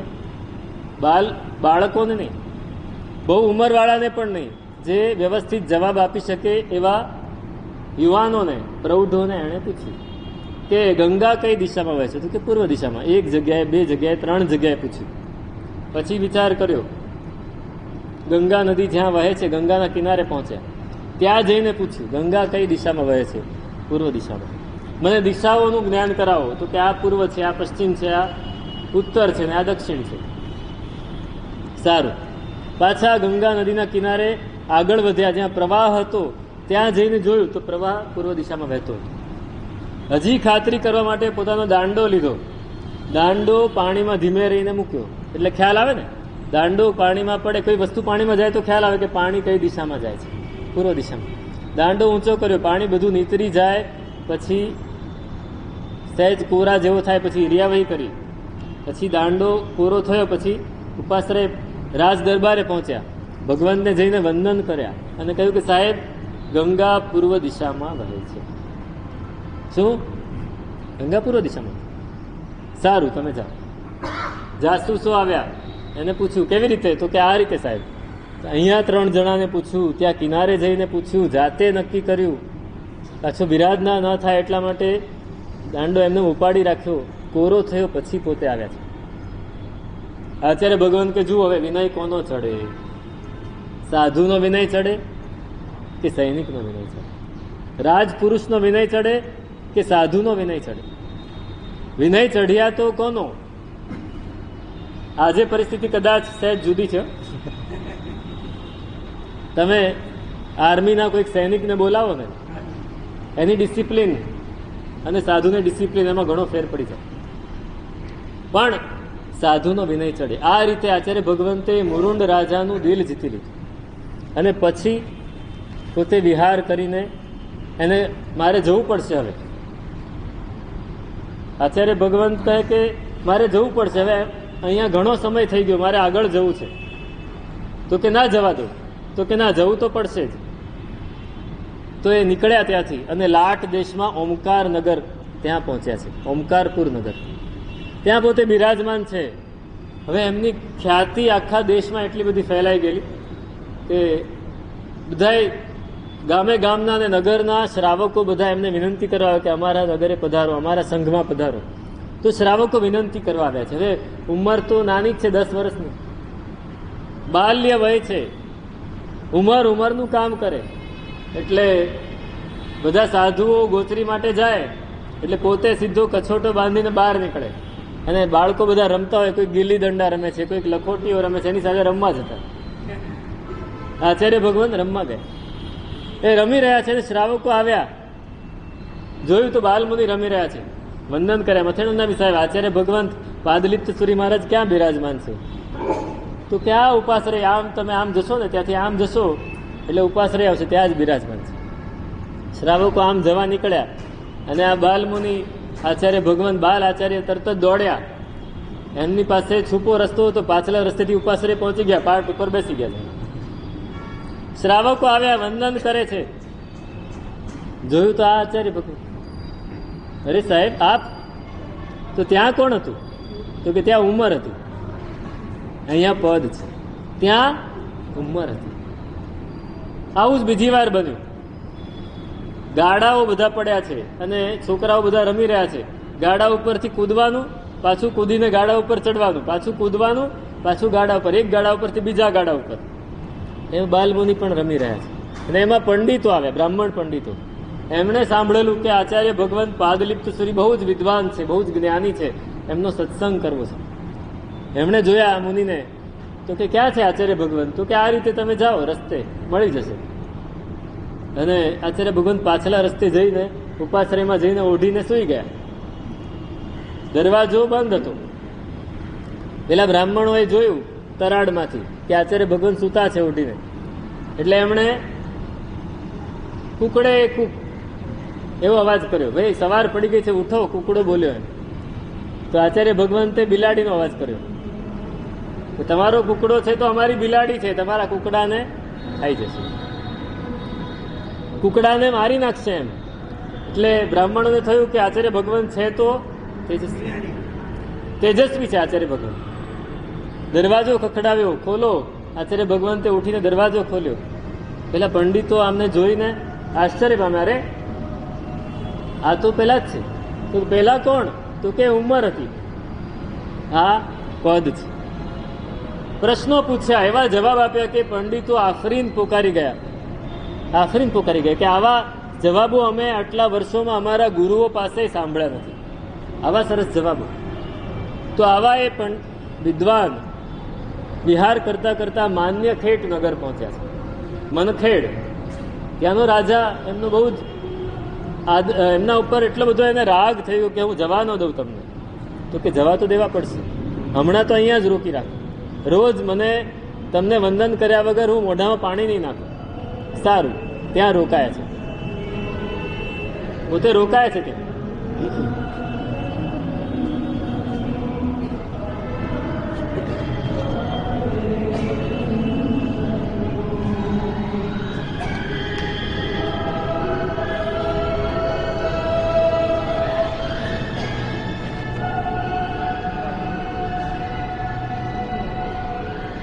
પોતે ત્યાં રોકાય છે, પણ એમને નિયમ છે.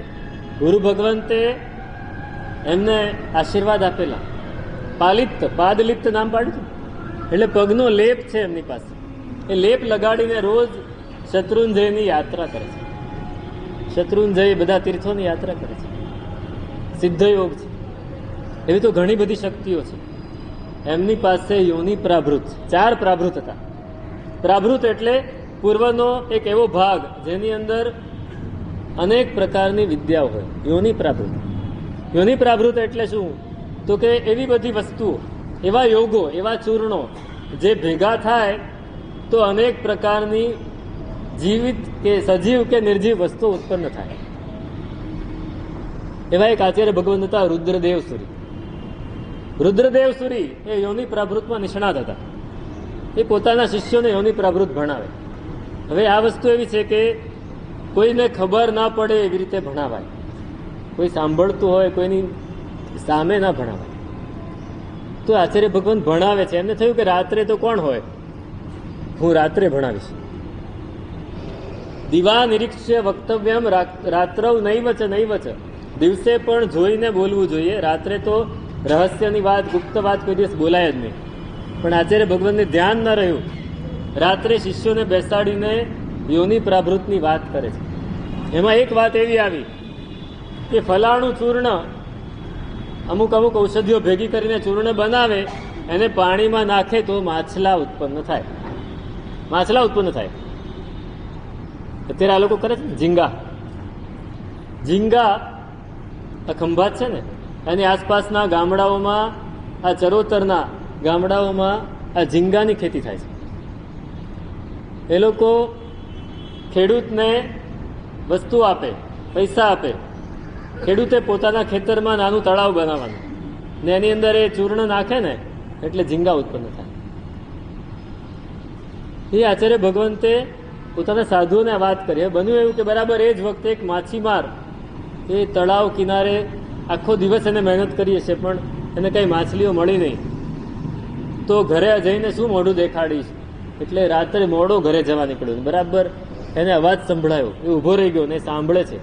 અને આચાર્ય ભગવંતે કરેલી વાત એને સાંભળી લીધી. એને થયું આ વાત તો બહુ સરસ છે.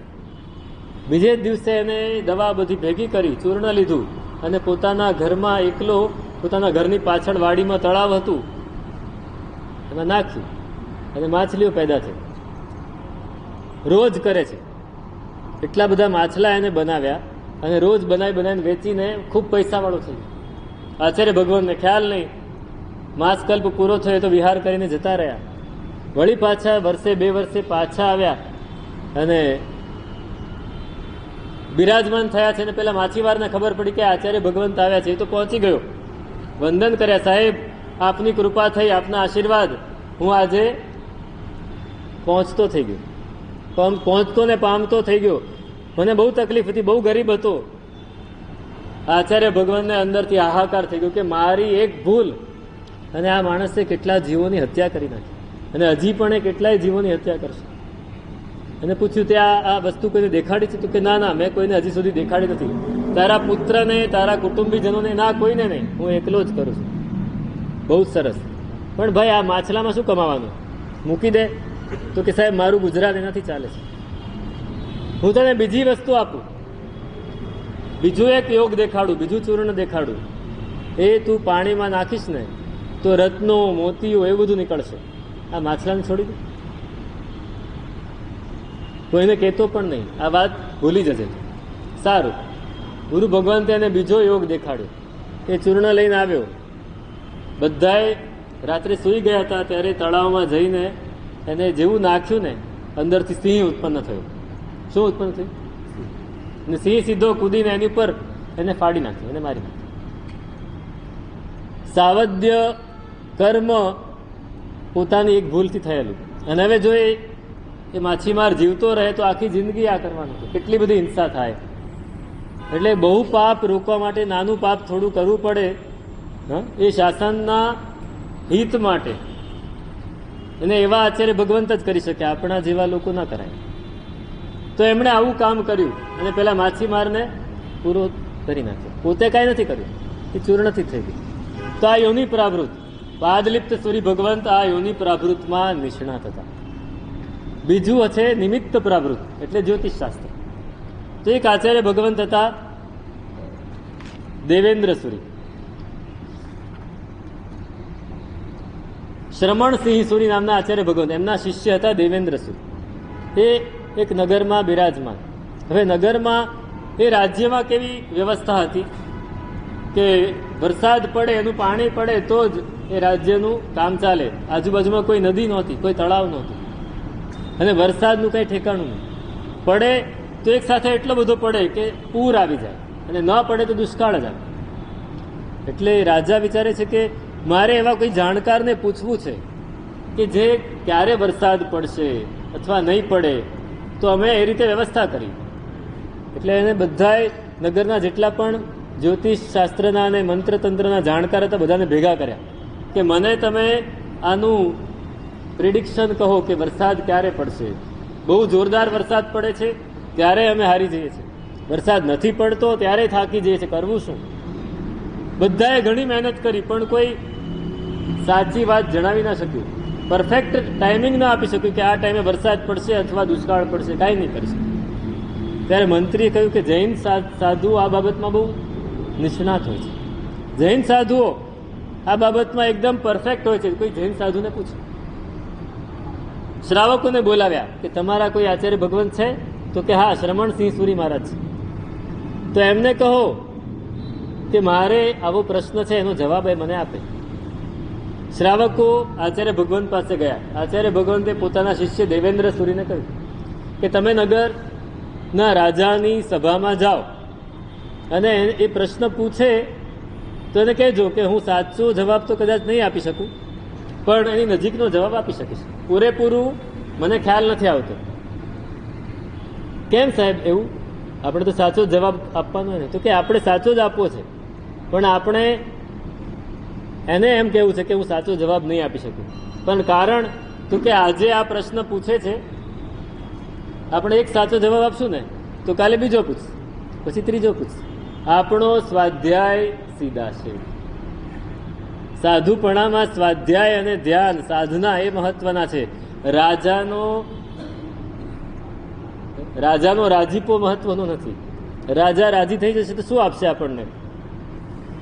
આચાર્ય ભગવંતની વિચારધારા જુઓ. આજે આપણે શું વિચારીએ કે મંત્રી હોય, પ્રધાનમંત્રી હોય, એ જો રાજી થાય તો જીન શાસનને ઘણો બધો ફાયદો થાય. પણ જીન શાસનને ફાયદો બાહ્ય વસ્તુથી નથી થતો. આચાર્ય હેમચંદ્રાચાર્યએ પણ ના પાડેલી, ગયા વખતે મેં વાત કરી કે રાજા 2-4 દેરાસર બંધાવી દેશે, એનાથી શાસનની પ્રભાવના નથી થવાની. શાસનની પ્રભાવના આપણે જાતે કરી શકીશું. આચાર્ય ભગવંતે કીધું આપણે આપણો સ્વાધ્યાય સીધાવા નથી દેવો. સારું ભગવાન. ગયા રાજાએ પૂછ્યું કે વરસાદ ક્યારે પડશે, મને બરાબર ચોક્કસ દિવસ આપો, ચોક્કસ દિશા આપો, હું એ પ્રમાણે બધી ગોઠવણ કરી દઉં. હું પછી કાલે તમને કહીશ. દેવેન્દ્ર સુરી ભગવંત પાછા આવ્યા, ગુરુ ભગવાનને વાત કરી કે તું જોઈ રાખ. જોયું, શ્રાવણ સુદ 5મના દિવસે દક્ષિણ દિશામાંથી વરસાદ આવવાની પૂરેપૂરી સંભાવના છે. તો કે થોડું ફેરવીને કહેજે.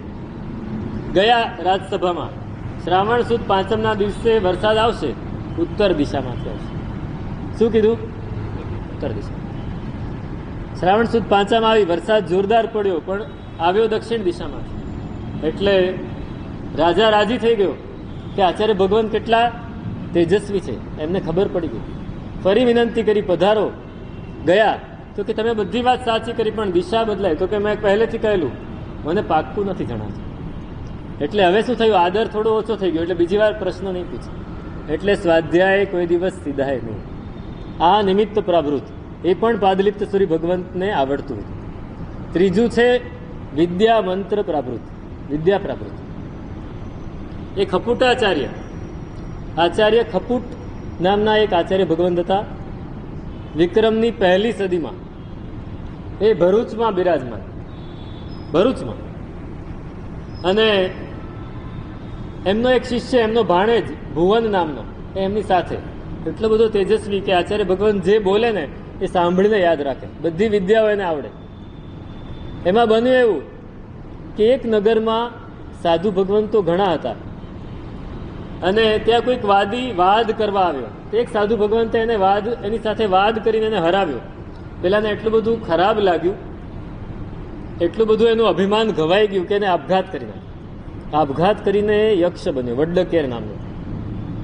એ યક્ષ બન્યો. એણે શું કર્યું? યક્ષ બનતા જ અવધિ જ્ઞાન મૂક્યું. અવધિ જ્ઞાનથી ઉપયોગ કરીને જોયું કે આ સાધુઓએ મને હરાવ્યો છે. એટલે એણે સાધુઓને અનેક પ્રકારની વેદનાઓ, રોગો ઉત્પન્ન કરી દીધા. સાધુઓ બધા રોગી થઈ ગયા. અને બીજી બાજુ લોકોની માનતા પૂરી કરવામાં, લોકો જે ઈચ્છે એની માનતા, એટલે લોકો ખુશ થઈ ગયા. એનું મંદિર બનાવ્યું અને એમાં બધાએ એની ભક્તિ કરે છે. આ તરફ સાધુઓને બહુ તકલીફ છે. એટલે સાધુઓએ શ્રાવકોને મોકલ્યા ભરૂચ કે જાઓ ખપુટાચાર્યને કહો કે આ યક્ષ બહુ હેરાન કરે છે. ખપુટાચાર્ય ભગવંત પધાર્યા. હવે એમની પાસે વિદ્યા મંત્રોની પોથી હતી. તો પોતાના ભાણેજ શિષ્ય હતા ભુવન, એને આપી કે આ ખોલતો નહીં, સાચવીને રાખજે, હું પાછો આવું ત્યારે મને પાછી આપજે. આચાર્ય ભગવાન ત્યાં પધાર્યા.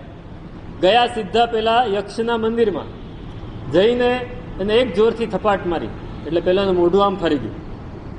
પછી ત્યાં જે વસ્તુઓ પડી હતી બહાર, કોઈના જૂતા પડ્યા હતા, કોઈકના ઝાડુ પડ્યા હતા, એ બધું લઈને એને ગળે બાંધી દીધું, ના કાનમાં બાંધી દીધું. એટલે પેલો આમ આમ આમ કરતો એ યક્ષની મૂર્તિ આમ આમ કર્યા કરે છે. અને આચાર્ય ભગવંતો ઉપાશ્રય જતા રહ્યા. ઉપાશ્રય પધાર્યા. સાધુઓ બધા જે માંદા હતા એમના દર્શનથી જ સાજા થઈ ગયા. હવે યક્ષનો કોઈ ઉપદ્રવ ન રહ્યો. આ તરફ મંદિરનો પૂજારી એ મંદિરમાં ગયો તો પેલા યક્ષની મૂર્તિ આમ આમ આમ કરે છે. તેને થયું આ કોણે કર્યું? બધાને પૂછ્યું તો કે જૈન આચાર્ય એક આવેલા, એમણે આ કર્યું છે.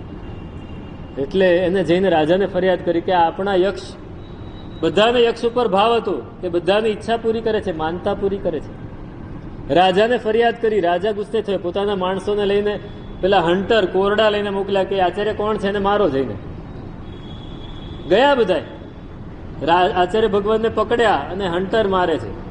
પણ હન્ટર બધા રાજાની રાણીઓને વાગે છે. રાજાના અંતઃપુરમાં રહેલી રાણીઓને હન્ટર વાગે છે. ચીસાચીસ થઈ ગઈ રાજાના રાજમહેલમાં. રાજા ક્યાં શું થયું? તો કે અમને કોઈક હન્ટર મારે છે. મંત્રીએ કહ્યું આ તમે આચાર્યને મારવા મોકલ્યા ને, અટકાવો બધાને.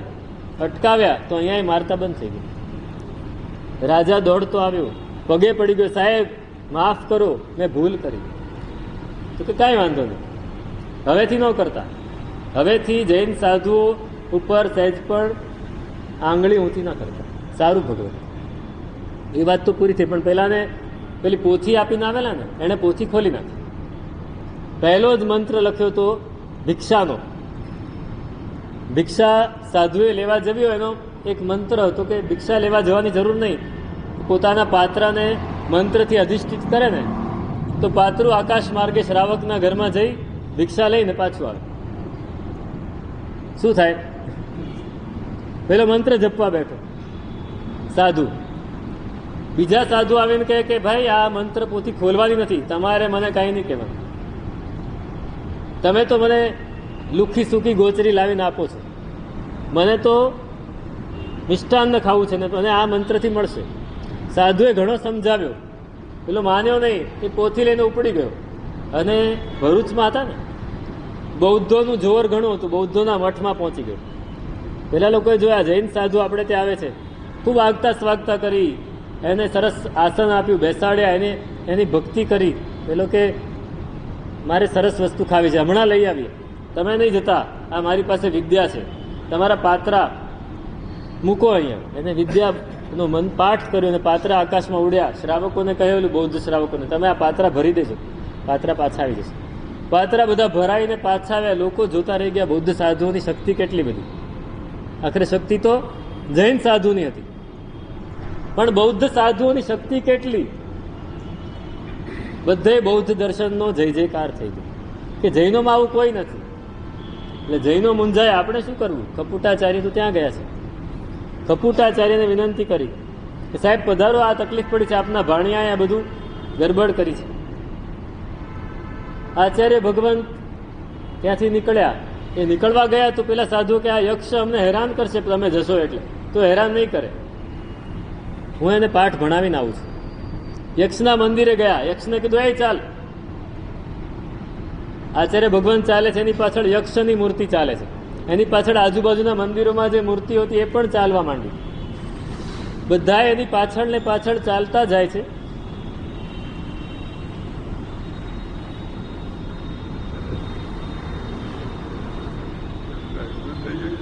હા, ના ના બેસો. મંદિરની બહાર બે મોટી મોટી પથ્થરની પાણી ભરવાની કોઠીઓ હતી. એ કોઠી પણ પાછળ ને પાછળ. લોકો બધાય પાછળ. સાહેબ આ યક્ષને કેમ લઈ જાઓ છો? આ અમારા નગરનું કલ્યાણ એ કરે છે. તો કે યક્ષને હું તો લઈ જ જઈશ, તમારું કામ, તમારે એની જરૂર નથી, મારે જરૂર છે. ના સાહેબ, રાજા આવ્યો, મંત્રી આવ્યા, સાહેબ યક્ષને અહીં છોડી દો. યક્ષને એક શરતે છોડું, જૈન સાધુઓને અથવા કોઈ પણ સાધુઓને હેરાન ગતિ નહીં કરવાની, તો છોડું. જી સાહેબ, હવે નહીં કરે. એમણે યક્ષને જવાની રજા આપી. યક્ષને બીજી મૂર્તિઓ બધી પાછળ ગઈ. પેલી બે કોઠીઓ હતી ને એ નગરની બહાર રહી ગઈ. આ ચરિત્ર જ્યારે લખાયું ને ત્યાં સુધી બહાર જ હતી કે મારા જેવો બીજો કોઈ આવશે, મારા જેટલી શક્તિવાળો, એ પાછી લઈ જઈ શકશે. ત્યાં સુધી આને કોઈ હલાવી નહીં શકે. એ કોઠીઓને કોઈ હલાવી નહીં શકે. આટલી મોટી મોટી પથ્થરની કોઠી કોણ હાલે? અને કપૂટાચાર્ય ત્યાં નગરમાં પધાર્યા. ભરૂચમાં પધાર્યા અને જોયું કે આને આ તકલીફ ઊભી કરી છે આ ભાણિયાએ. એટલે વિદ્યાના અધિષ્ઠાયક દેવિકાને બોલાવ્યા કે પેલી પોથી પાછી લઈ આવો. પોથી પાછી આવી ગઈ. પછી એણે આકાશમાં એક પથ્થરની શિલા વિકુરવી અને વચ્ચે મૂકી દીધી. પેલા પાત્ર આમ આકાશ માર્ગે ઉડીને આવતા હતા ને, એ શિલાને ભટકાઈને બધા નીચે પડી ગયા. એટલે લોકોને ખ્યાલ આવી ગયું કે આ બધું તૂત હતું. પછી આચાર્ય ભગવંત ગયા સીધા બૌદ્ધોની વસ્તીમાં. પેલા સાધુને ખબર પડી કે આચાર્ય ભગવંત આવે છે એટલે તો ભાગી ગયો. પેલા પોથી જોઈ તો પોથી મળી નહીં એટલે ભાગી ગયો. આચાર્ય ભગવંત આવ્યા એટલે પેલા બૌદ્ધ સાધુ એમને લેવા આવ્યા. આવો આવો આવો, અમારા બૌદ્ધ ભગવાન બુદ્ધની આ પ્રતિમા છે ને વંદન કરો. તો કે હું વંદન નહીં કરું, એ મને વંદન કરશે. ઊભા રહ્યા અને પ્રતિમા ઊભી થઈને આમાં વંદન કરવા માંડી. બહાર નીકળ્યા તો બહાર એક મોટી પ્રતિમા હતી બુદ્ધની. હે ઊભો કેમ છે, વંદન કર. તો આમ અડધા નમી ગયા. બુદ્ધાંડક કહેવાય ને, અડધું નમી ગયું. બધાએ જોતા રહી ગયા અને લઈને નીકળ્યા. નગરની બહાર સુધી લઈ ગયા. ત્યાં પેલી નમેલી પ્રતિમા, પેલી અડધી નમેલી, એને ઊભી રાખી કે તમે જ્યાં સુધી જૈન સાધુઓને હેરાન કરવાનું બંધ નહીં કરો ત્યાં સુધી આમ જ રહેશે. તમે જો બંધ કરશો તો આ સીધા થશે. બૌદ્ધ સાધુએ માફી માગી, રાજાએ માફી માગી, નગરના લોકોએ માફી માગી અને જૈન શાસનનો આ રીતે ઉદ્યોગ થયો. જૈન શાસનની રક્ષા થઈ. આ શાસન પ્રભાવના, આવી શાસન પ્રભાવના પાદલિપ્ત સૂરી ભગવાન પાસે આવી પણ શક્તિ હતી. અને ચોથી સિદ્ધયોગ પ્રાભૃત એ પણ હતું. એ જ કપૂટાચાર્યના એક શિષ્ય હતા મહેન્દ્ર સૂરી. એ સિદ્ધયોગી હતા મહેન્દ્ર સૂરી. બન્યું એવું કે પાટલીપુત્રમાં શુંગ વંશનો રાજા હતો દાહડ. એ મિથ્યા દ્રષ્ટિ હતો, નાસ્તિક હતો. બ્રાહ્મણોને શ્રેષ્ઠ માને, બૌદ્ધોને હેરાન કરે, જૈનોને હેરાન કરે, બીજા બધા સાધુઓને હેરાન કરે.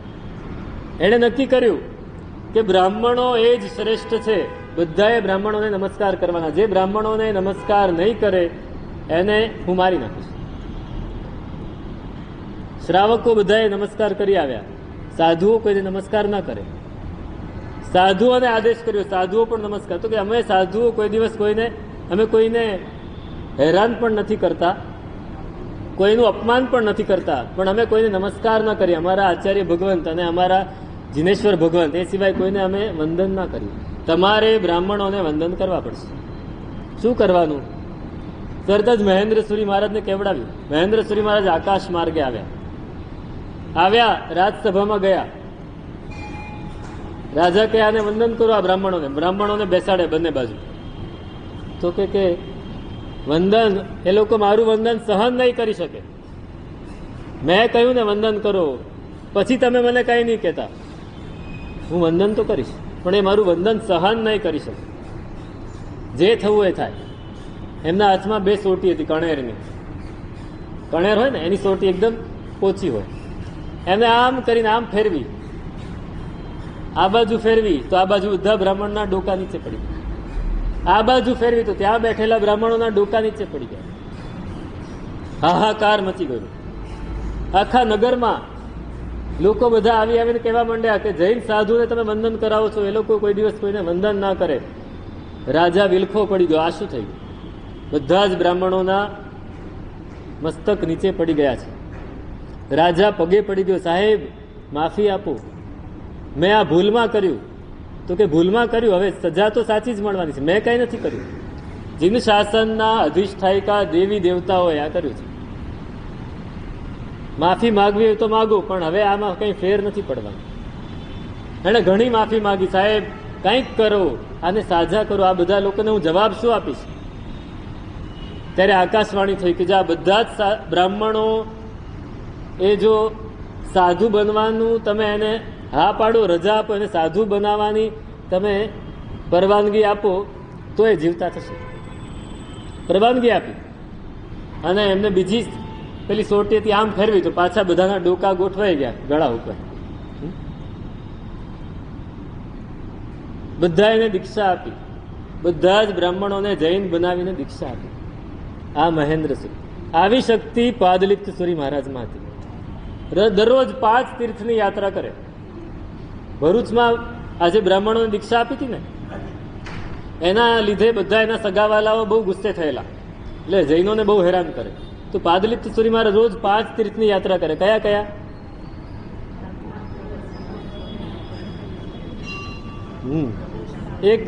એકમાં ગરબડ છે. આબુની જગ્યાએ ભરૂચની યાત્રા કરતા હતા. ભરૂચ અષ્ટાપદ, ગિરનાર સમેત શિખર, શત્રુંજય અને ભરૂચ. તે ભરૂચ આકાશ માર્ગે ઉડીને ગયા. એમને જોતાવે જ બધા ઠંડા પડી ગયા કે હજી આ જૈનો પાસે આટલી શક્તિ છે, હવે એમની સામે પડાય નહીં.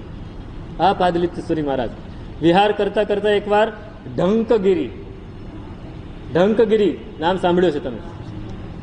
શેમાં સાંભળ્યું છે? 99 પ્રકારી પૂજા. ઢંક એ ક્યાં આવ્યું ખબર છે?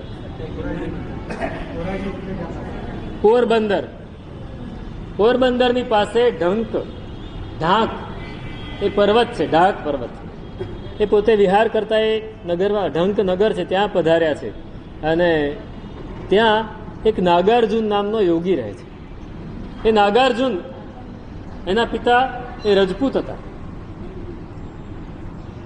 નાની ઉંમરે 4 વર્ષનો હતો ને, ત્યાં સિંહ ત્યારે પણ વિચરતા. એક સિંહના બચ્ચાને એ નાના બાળકે મારી નાખ્યું 4 વર્ષના, અને પોતાના નખથી એને કાપી નાખ્યું, અને પછી એને ખાવા માંડ્યો.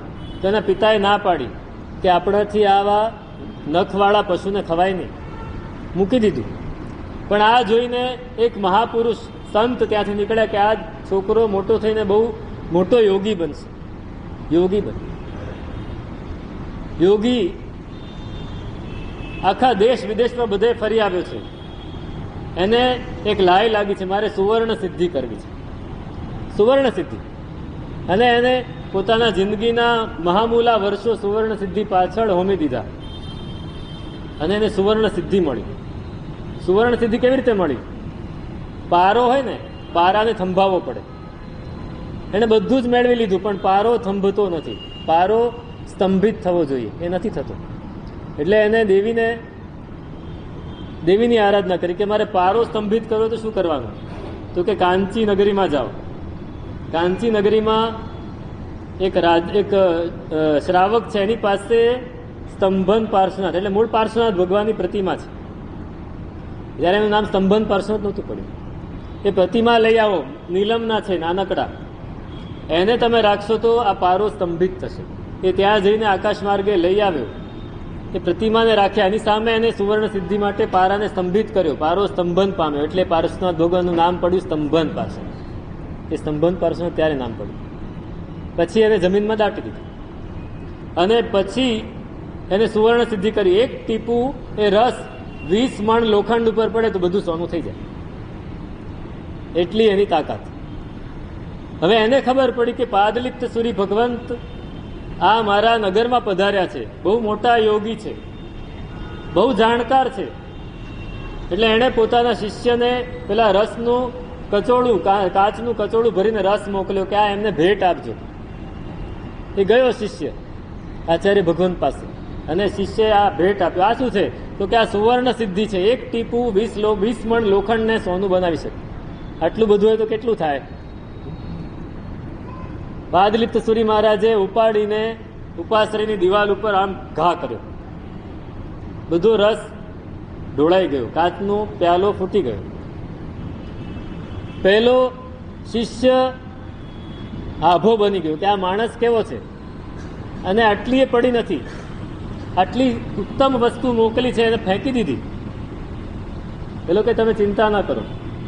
શ્રાવકો કે પેલા શિષ્યને કે તમે ચાલો મારી સાથે. એને લઈ ગયા, નવડાવે ધોવડાવે, દક્ષિણા આપી. છેલ્લે જતો તો આચાર્ય ભગવંત પાસે પાછો આવ્યો તો આચાર્ય ભગવંતે એક કાચના વાસણમાં પેશાબ કરીને એને આપ્યો કે આ લઈ જા, તારા ગુરુને આપજે. એ લઈને આવ્યો કે આ કેવા આચાર્ય છે, આવી ગંધાતી વસ્તુ મને આપે છે. માંડ માંડ ત્યાં લઈને પહોંચ્યો પોતાના ગુરુની પાસે, નાગાર્જુન પાસે મૂકી કે આ તમે કોની પાસે મને મોકલ્યો હતો? આવી વ્યક્તિ છે, એણે તમારો સુવર્ણ રસ્તો ઢોળી નાખ્યો અને મને આવું ભરીને આપ્યું છે. એટલે એના ગુરુને, આ નાગાર્જુનને પણ ગુસ્સો આવ્યો. એણે ઉપાડીને ઘા કર્યો. એ પોતે ત્યારે પર્વતના ગુફામાં બેઠા હતા. બાજુમાં શિલા હતી, શિલા ઉપર ઘા કર્યો. કાચનું વાસણ ફૂટી ગયું, આખો રેલો એની પર ઉતર્યો. સાંજનો સમય હતો, કંઈ ખ્યાલ ના આવ્યો.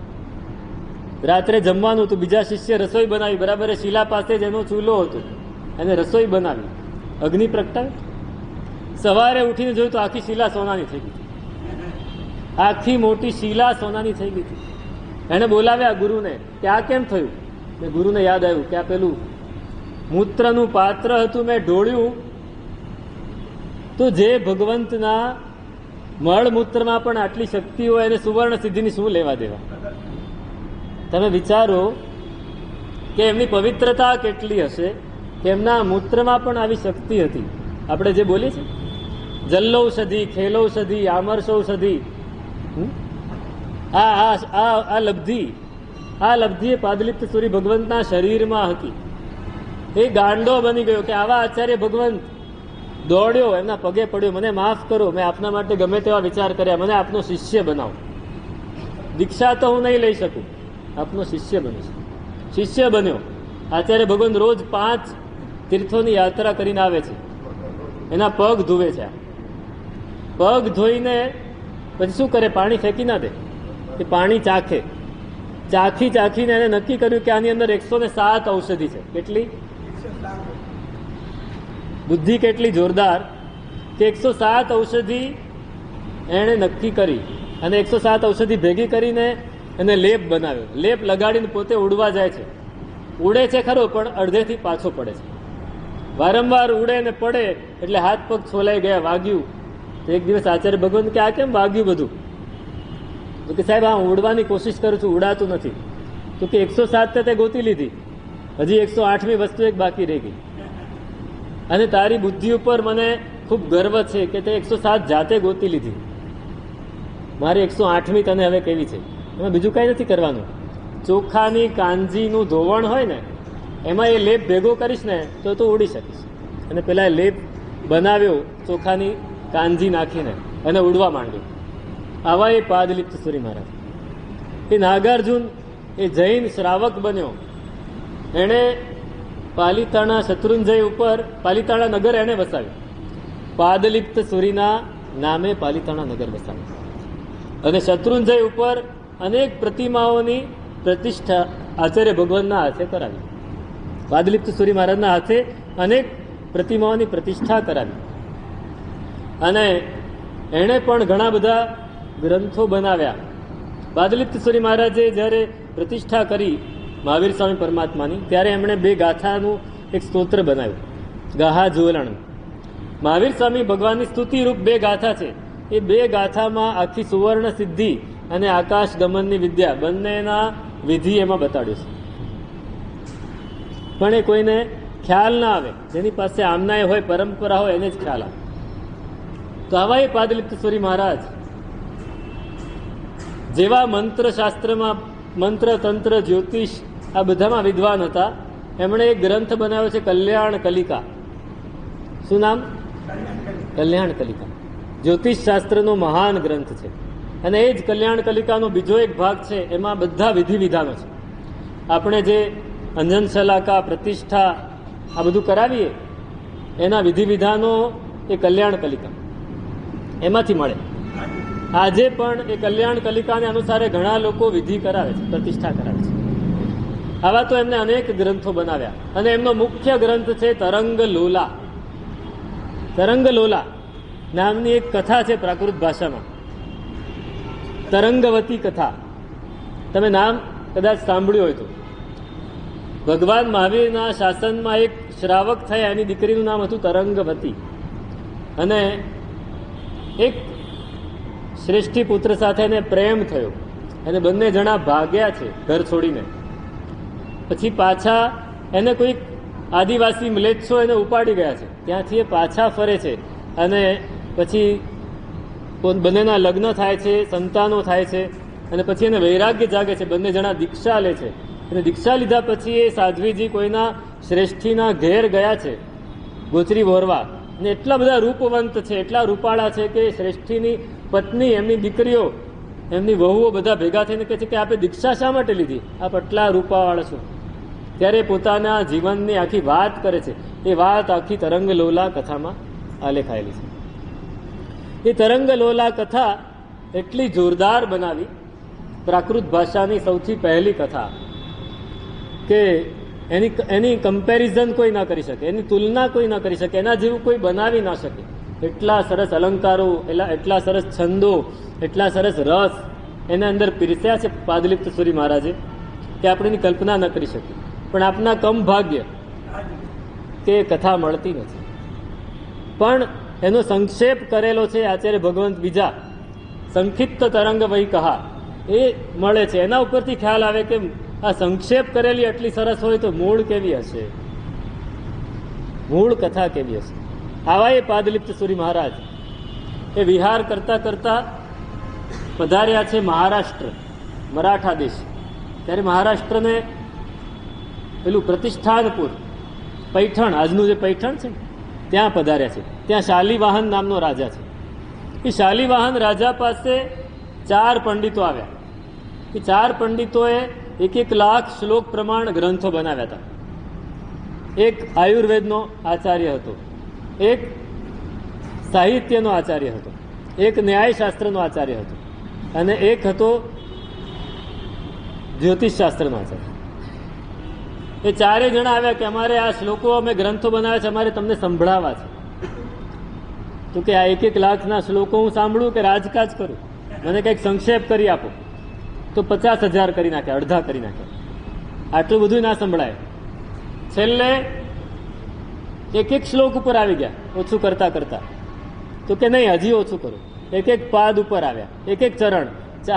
ચારે ભેગા થઈને 1 જ શ્લોક બનાવ્યો અને એ શ્લોક એમની સામે રજૂ કર્યો. જીર્ણે ભોજન માત્રે કપિલ પ્રાણીનામ દયા, બૃહસ્પતિર વિશ્વાસ પાંચાલ સ્ત્રીષુ માર્દવમ.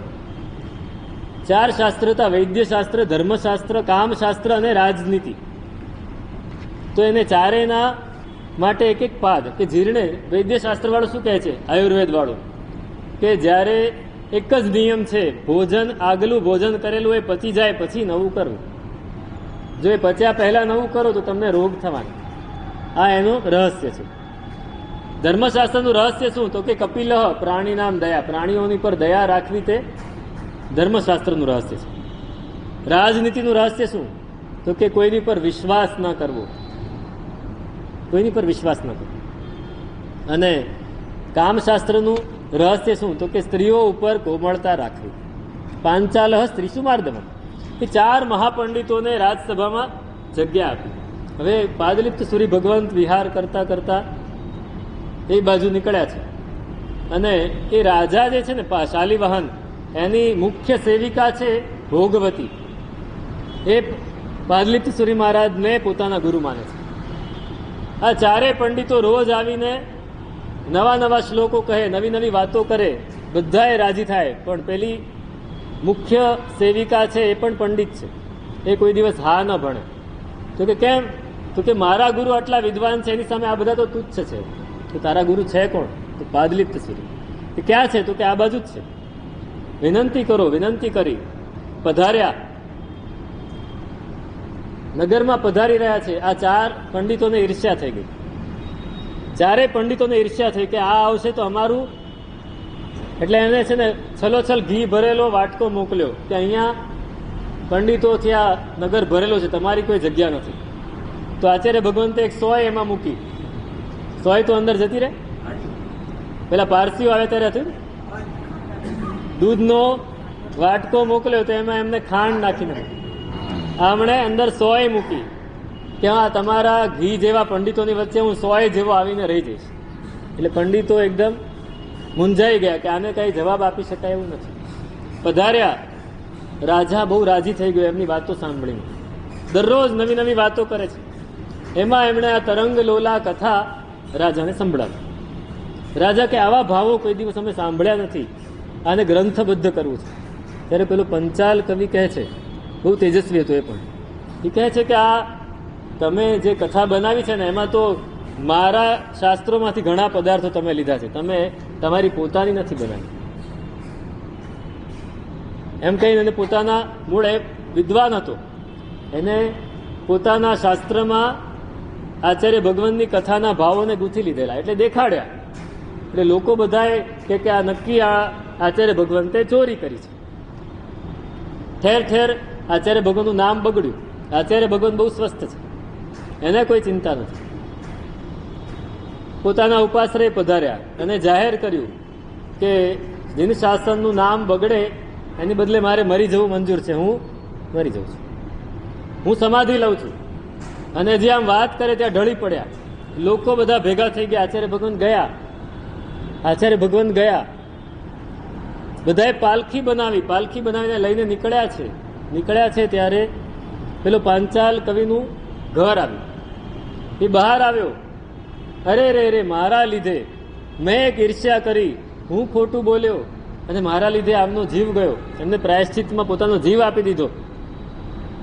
બહુ ખોટી વાત થઈ. રડવા માંડ્યો, મને માફ કરો, મને માફ કરો. આચાર્ય ભગવાન બેઠા થઈ ગયા કે તમે સત્ય કથન કર્યું એટલે મારામાં જીવ પાછો આવી ગયો. તમે સત્ય કથન કર્યું. અને આ રીતે એમણે 4 પંડિતોને પોતાના મિત્ર કરી દીધા. શાલિવાહનની સભામાં એ રહ્યા અને ખૂબ શાસન પ્રભાવના કરી. શાલિવાહન એટલે શક સંવત જેનાથી શરૂ થયો એ શાલિવાહન. આ શક સંવત જેનાથી શરૂ થયો એ શાલિવાહન, પ્રતિષ્ઠાનપુર નગરનો રાજા.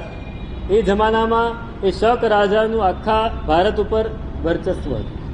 એ શાલિવાહન, જેમને કાલિક સુરી મહારાજે જ્યારે પર્યુષણમાં પાંચમની ચોથ કરાવી એ શાલિવાહન. એ શાલિવાહન.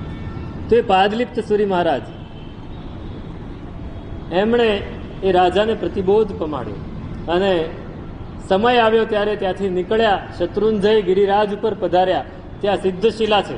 એ સિદ્ધશિલા ઉપર બેસીને પોતે અનશન ગ્રહણ કર્યું અને પોતાનો દેહ છોડીને ઈશાન દેવલોકમાં ઇન્દ્રના સામાનિક દેવ તરીકે ઉત્પન્ન થયા.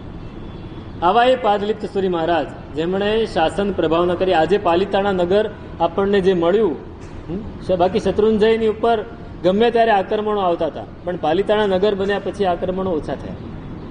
એ પાલિતાણા આપણને મળ્યું એ પાદલિપ્ત સુરી. કેવી શાસન પ્રભાવના એમણે કરી. તો આ વિદ્યા અને મંત્રના પ્રભાવક આચાર્ય. એવા એક બીજા આચાર્ય થયા એમના પછી. એમનું નામ હતું જીવદેવ સુરી.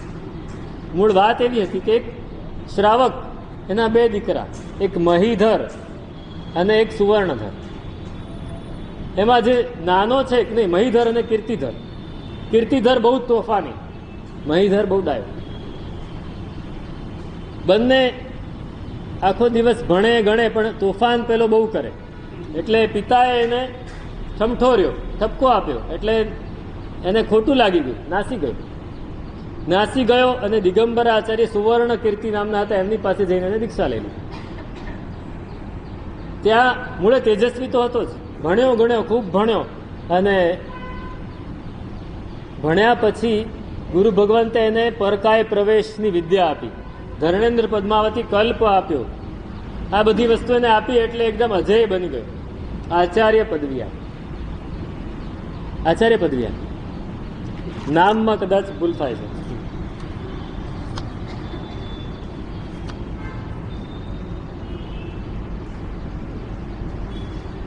આચાર્ય ભગવતનું નામ હતું શ્રુત કીર્તિ. એમના શિષ્ય આનું નામ પાડ્યું સુવર્ણ કીર્તિ, અને સુવર્ણ કીર્તિને આચાર્ય પદવી આપી, પરકાય પ્રવેશની વિદ્યા આપી, અને ધર્ણેન્દ્રથી અધિષ્ઠિત અપ્રતિચક્રા દેવીનો કલ્પ આપ્યો. હવે મોટા ભાઈ મહીધરે પણ એને થયું મારા ભાઈએ દીક્ષા લીધો, હું પણ દીક્ષા લઉં. એને દીક્ષા લીધી. વાયડ ગચ્છ હતો, એમાં જીનદત્ત સુરી મહારાજ હતા, એમની પાસે એને દીક્ષા લીધી. પેલા ખરતર ગચ્છવાળા ને, વાયડ ગચ્છના જીનદત્ત સુરી. એમાં એનું નામ રાખ્યું રાશિલ મુનિ. એમણે પણ શાસ્ત્રાભ્યાસ કર્યો અને યોગ્ય જાણી ગુરુએ આચાર્ય પદવી આપી.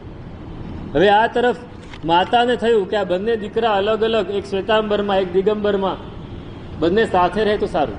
એટલે સુવર્ણ કીર્તિ આચાર્ય થયા, એની પાસે જઈને વિનંતી કરી કે તમારા ભાઈ પાસે જાઓ, તમે અહીંયા ના રહો. એ આવ્યા, ભાઈનો આચાર જોયો કે આ આચાર તો બહુ સારો છે, ઉલટાનો અમારો આચાર ખરાબ છે. એણે ભાઈ પાસે ફરીથી દીક્ષા લઈને એના શિષ્ય બન્યા. એનું નામ રાખવામાં આવ્યું જીવદેવ સુરી. સીધી આચાર્ય પદવી આપી, જીવદેવ સુરી. એ ગચ્છમાં, વાયડ ગચ્છમાં એવો નિયમ હતો કે પહેલા આચાર્ય જીનદત્ત સુરી હોય, બીજા રાશિલ સુરી હોય, ત્રીજા જીવદેવ સુરી હોય. એના શિષ્ય જે બને એનું નામ જીનદત્ત સુરી, એના શિષ્ય બને રાશિલ સુરી, એના શિષ્ય બને જીવદેવ સુરી. એમ એ જ પ્રમાણે પરંપરા ચાલે. તો આ જીવદેવ સુરી બહુ જ પ્રબળ હતા, એટલા તેજસ્વી, વિદ્યા અને મંત્ર પ્રભાવ હતો. એકવાર એ પોતે વ્યાખ્યાન કરી રહ્યા છે, બાજુમાં ઉપાધ્યાય ભગવંત બેઠા છે, એમના શિષ્ય જીનદત્ત, અને એક પેલો યોગી હતો એ આવ્યો. એણે આચાર્ય ભગવંતને સ્તંભિત કરવા માટે વિદ્યાનો પ્રયોગ કર્યો. એ સ્તંભિત કરવા માટે વિદ્યાનો પ્રયોગ કરે તો શું થાય? જીભ થોથવા માંડે. પણ આચાર્ય ભગવંત બહુ પ્રભાવક હતા, એટલે એમના વસ્ત્ર ઉપર પ્રયોગ થયો. વસ્ત્ર એકદમ લીલું થઈ ગયું. એટલે આચાર્ય ભગવંતને ખ્યાલ આવ્યો કે કોઈ મારી ઉપર પ્રયોગ કર્યો છે. એમણે તરત જ ઉપાધ્યાયજીને કહ્યું કે તમે વ્યાખ્યાન ચાલુ રાખો, હું અહીં જોઈ લઉં છું કોણે પ્રયોગ કર્યો છે. આખા ઘણા બધા હજારો લોકો બેઠા હતા, એમાંથી એને ખ્યાલ આવી ગયું કે આ માણસે કર્યો છે. એટલે એમને સ્તંભની વિદ્યાનો પ્રયોગ કર્યો. પેલો ત્યાં જ અટકી ગયો, સ્તંભિત થઈ ગયો. બધા લોકો જતા રહ્યા, પેલો હલી ચલી શકતો નથી, રડવા માંડ્યો, મને જવા દો. શ્રાવકોએ વિનંતી કરી, સાહેબ એને જવા દો, માફી માગે છે. જવા દીધો. આપણા લોકો બહુ દયાળુ હોય, જવા દીધા. પણ પેલાને અપમાન લાગી ગયું. આ જૈનોને હું હેરાન કરીશ. નગરની બહાર ઝૂંપડી બનાવીને ત્યાં રહી ગયો છે, ઉત્તર દિશામાં. એટલે આચાર્ય ભગવંતે પોતાના સાધુઓ અને સાધ્વીજીઓને આજ્ઞા કરી કે ઉત્તર દિશામાં કોઈએ જવાનું નહીં, કોઈ જતું નથી. પણ એક દિવસ બનવા કાળ એવું બન્યું કે બે સાધ્વીજી ભગવંતો બહાર જતા હશે, તે ઉત્તર દિશામાંથી જ ગયા. અને પહેલા એ લાગ જોઈને એના માથે આકર્ષણ ચૂર્ણ નાખી દીધું. હવે સાધ્વીજી ઉપાશ્રય આવતા જ નથી, ત્યાં જ રહે છે. લોકો બધા વિચારે છે આ સમજ. સાધ્વીજીને ઘણું સમજાવ્યા, ના મારે તો અહીંયા જ રહેવું છે. આચાર્ય ભગવંતે કહ્યું કે સાહેબ આવું થયું છે. આચાર્ય ભગવંતે કહ્યું જાઓ, એક પૂતળું બનાવીને આપું ઘાસનું, કે જાઓ ત્યાં અને પેલા યોગીને કહો કે આને અહીંયા છોડી દે. નહીં છોડે, જો ના પાડે તો આ ઘાસનું પૂતળું છે ને એનો હાથ તોડી નાખવાનો. એટલે પેલાનો હાથ તૂટી જશે. ફરી ના માને તો બીજો હાથ તોડી નાખો, પગ તોડી નાખો, એક પછી એક અવયવને. છેલ્લે ન જ માને તો ડોકું, એની ધમકી આપજો, તોડતા નહીં. ગયા શ્રાવકો પેલા યોગીને વાત કરી, યોગી માનતા નથી, એટલે હાથ તોડી નાખ્યો. ફરી નથી માનતા, પગે તોડી નાખ્યા. હજી માનતા નથી તો કે મારી નાખશું. નહીં નહીં નહીં નહીં, એના માથે પાણી નાખશો ને એટલે આકર્ષણ ચૂર્ણ ધોવાઈ જશે, એટલે પછી પાછા આવી જશે. માથે પાણી નાખ્યું, પેલા પાછા પોતાના સ્વભાવમાં આવી ગયા, ઉપાશ્રય આવી ગયા. આવા એ આચાર્ય ભગવાન. ક્યાંય પણ તકલીફ પડે. એકવાર એવું બન્યું કે રાજ દરબારમાં પોતે ગયા છે અને રાજ દરબારની અંદર એક બીજો યોગી આવ્યો, મુસલમાન જેવો કોઈ યોગી, અને એને દેખાડ્યું, ચમત્કાર દેખાડ્યો. પોતાની પાઘડી હતી ને માથે પહેરેલી, એ પાઘડીને કીધું આમ તાળી મારી એટલે પાઘડી ઉપર છે, બીજી તાળી મારી તો હજી ઉપર ગઈ. એમ કરતા છે છત સુધી પહોંચાડી કે તમારે ત્યાં છે કોઈ આવું? તો આચાર્ય ભગવંતે પોતાનો ઓઘો હતો ને મંત્ર અધિષ્ઠિત કર્યો, એટલે મંત્ર ભણ્યો, ઓઘાને આમ ઉછાળ્યો, ઓઘો ઉપર ગયો, ઓઘો એ પાઘડીને આમ મારતો મારતો મારતો નીચે લઈ આવ્યો.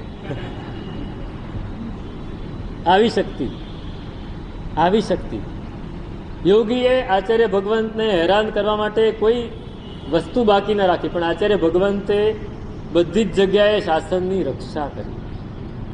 છેલ્લે પોતાનું આયુષ્ય પૂરું થવાનું હતું ને ત્યારે પોતાના શિષ્યોને બોલાવ્યા આચાર્ય ભગવંતે કે હું કાળ ધર્મ પામી જાઉં પછી મારું મસ્તક છે ને એને હથોડાથી તોડી નાખજો, ખોપડીના ટુકડા કરી નાખજો. કેમ? જો ખોપડી આખી હશે તો પેલો યોગી એની માટે ફરે છે, હું મરી જાઉં એની રાહ જુએ છે. જો એ ખોપડી એના હાથમાં આવી ગઈ ને તો આખા એ દેશનું ધનોત્પનોત કાઢી નાખશે એ માણસ. એટલો ખરાબ છે એ માણસ. એના હાથમાં ખોપડી નહીં આવે. શ્રાવકો સાધુઓ માન્યા નહીં. આચાર્ય ભગવંતે આજ્ઞા આપી તમારે આ કરવું જ પડશે. છેવટે માન્યા. આચાર્ય ભગવંત કાળ ધર્મ પામ્યા, સમાધિપૂર્વક કાળ ધર્મ પામી ગયા. શ્રાવકો અને સાધુએ ભેગા થઈને રડતી આંખે ખોપડીના ટુકડા કરી નાખ્યા. પાલખી નીકળી, સ્મશાન અગ્નિ સંસ્કાર કરવા માટે લઈ ગયા ત્યારે પેલો યોગી આવ્યો અને જુએ છે તો ખોપડીના ટુકડા થઈ ગયા છે. રડવા માંડ્યો. આચાર્ય ભગવાનને કહે છે તમે જીવતા તો મને કંઈ આગળ વધવા ન દીધો, મર્યા પછી આગળ વધવા. આવા એ આચાર્ય ભગવાન. આવા કેટલાય આચાર્ય ભગવંતો આપણે ત્યાં થયા છે જેમણે જરૂર પડી ત્યારે, શાસન ઉપર આફત આવી ત્યારે વિદ્યા અને મંત્રના પ્રભાવથી શાસન પ્રભાવના કરી છે. તો એવા આચાર્ય ભગવંતોની આ શાસન પ્રભાવનાને લીધે આજે શાસન અહીં સુધી જયવંતું વર્તે છે. આજે પણ એવા આચાર્યો છે જે ક્યાંય પોતાનું નામ આગળ આવવા ના દે. શાસન પ્રભાવના કરવી હોય તો નામની ઈચ્છા ન રાખવી જોઈએ, નામને ગૌણ કરી દેવું પડે. તો એ શાસન પ્રભાવના, એ શાસન પ્રભાવક આચાર્ય ભગવંતોની શૃંખલામાં આજે આપણે વિદ્યામંત્ર પ્રભાવક આચાર્યોની વાત કરી. હજી પણ કવિ પ્રભાવક છે કે પ્રવચન પ્રભાવક છે એની વાત આપણે કરવી છે. એનું શું સ્વરૂપ તે અગ્રે અધિકાર ફરી રવિવારે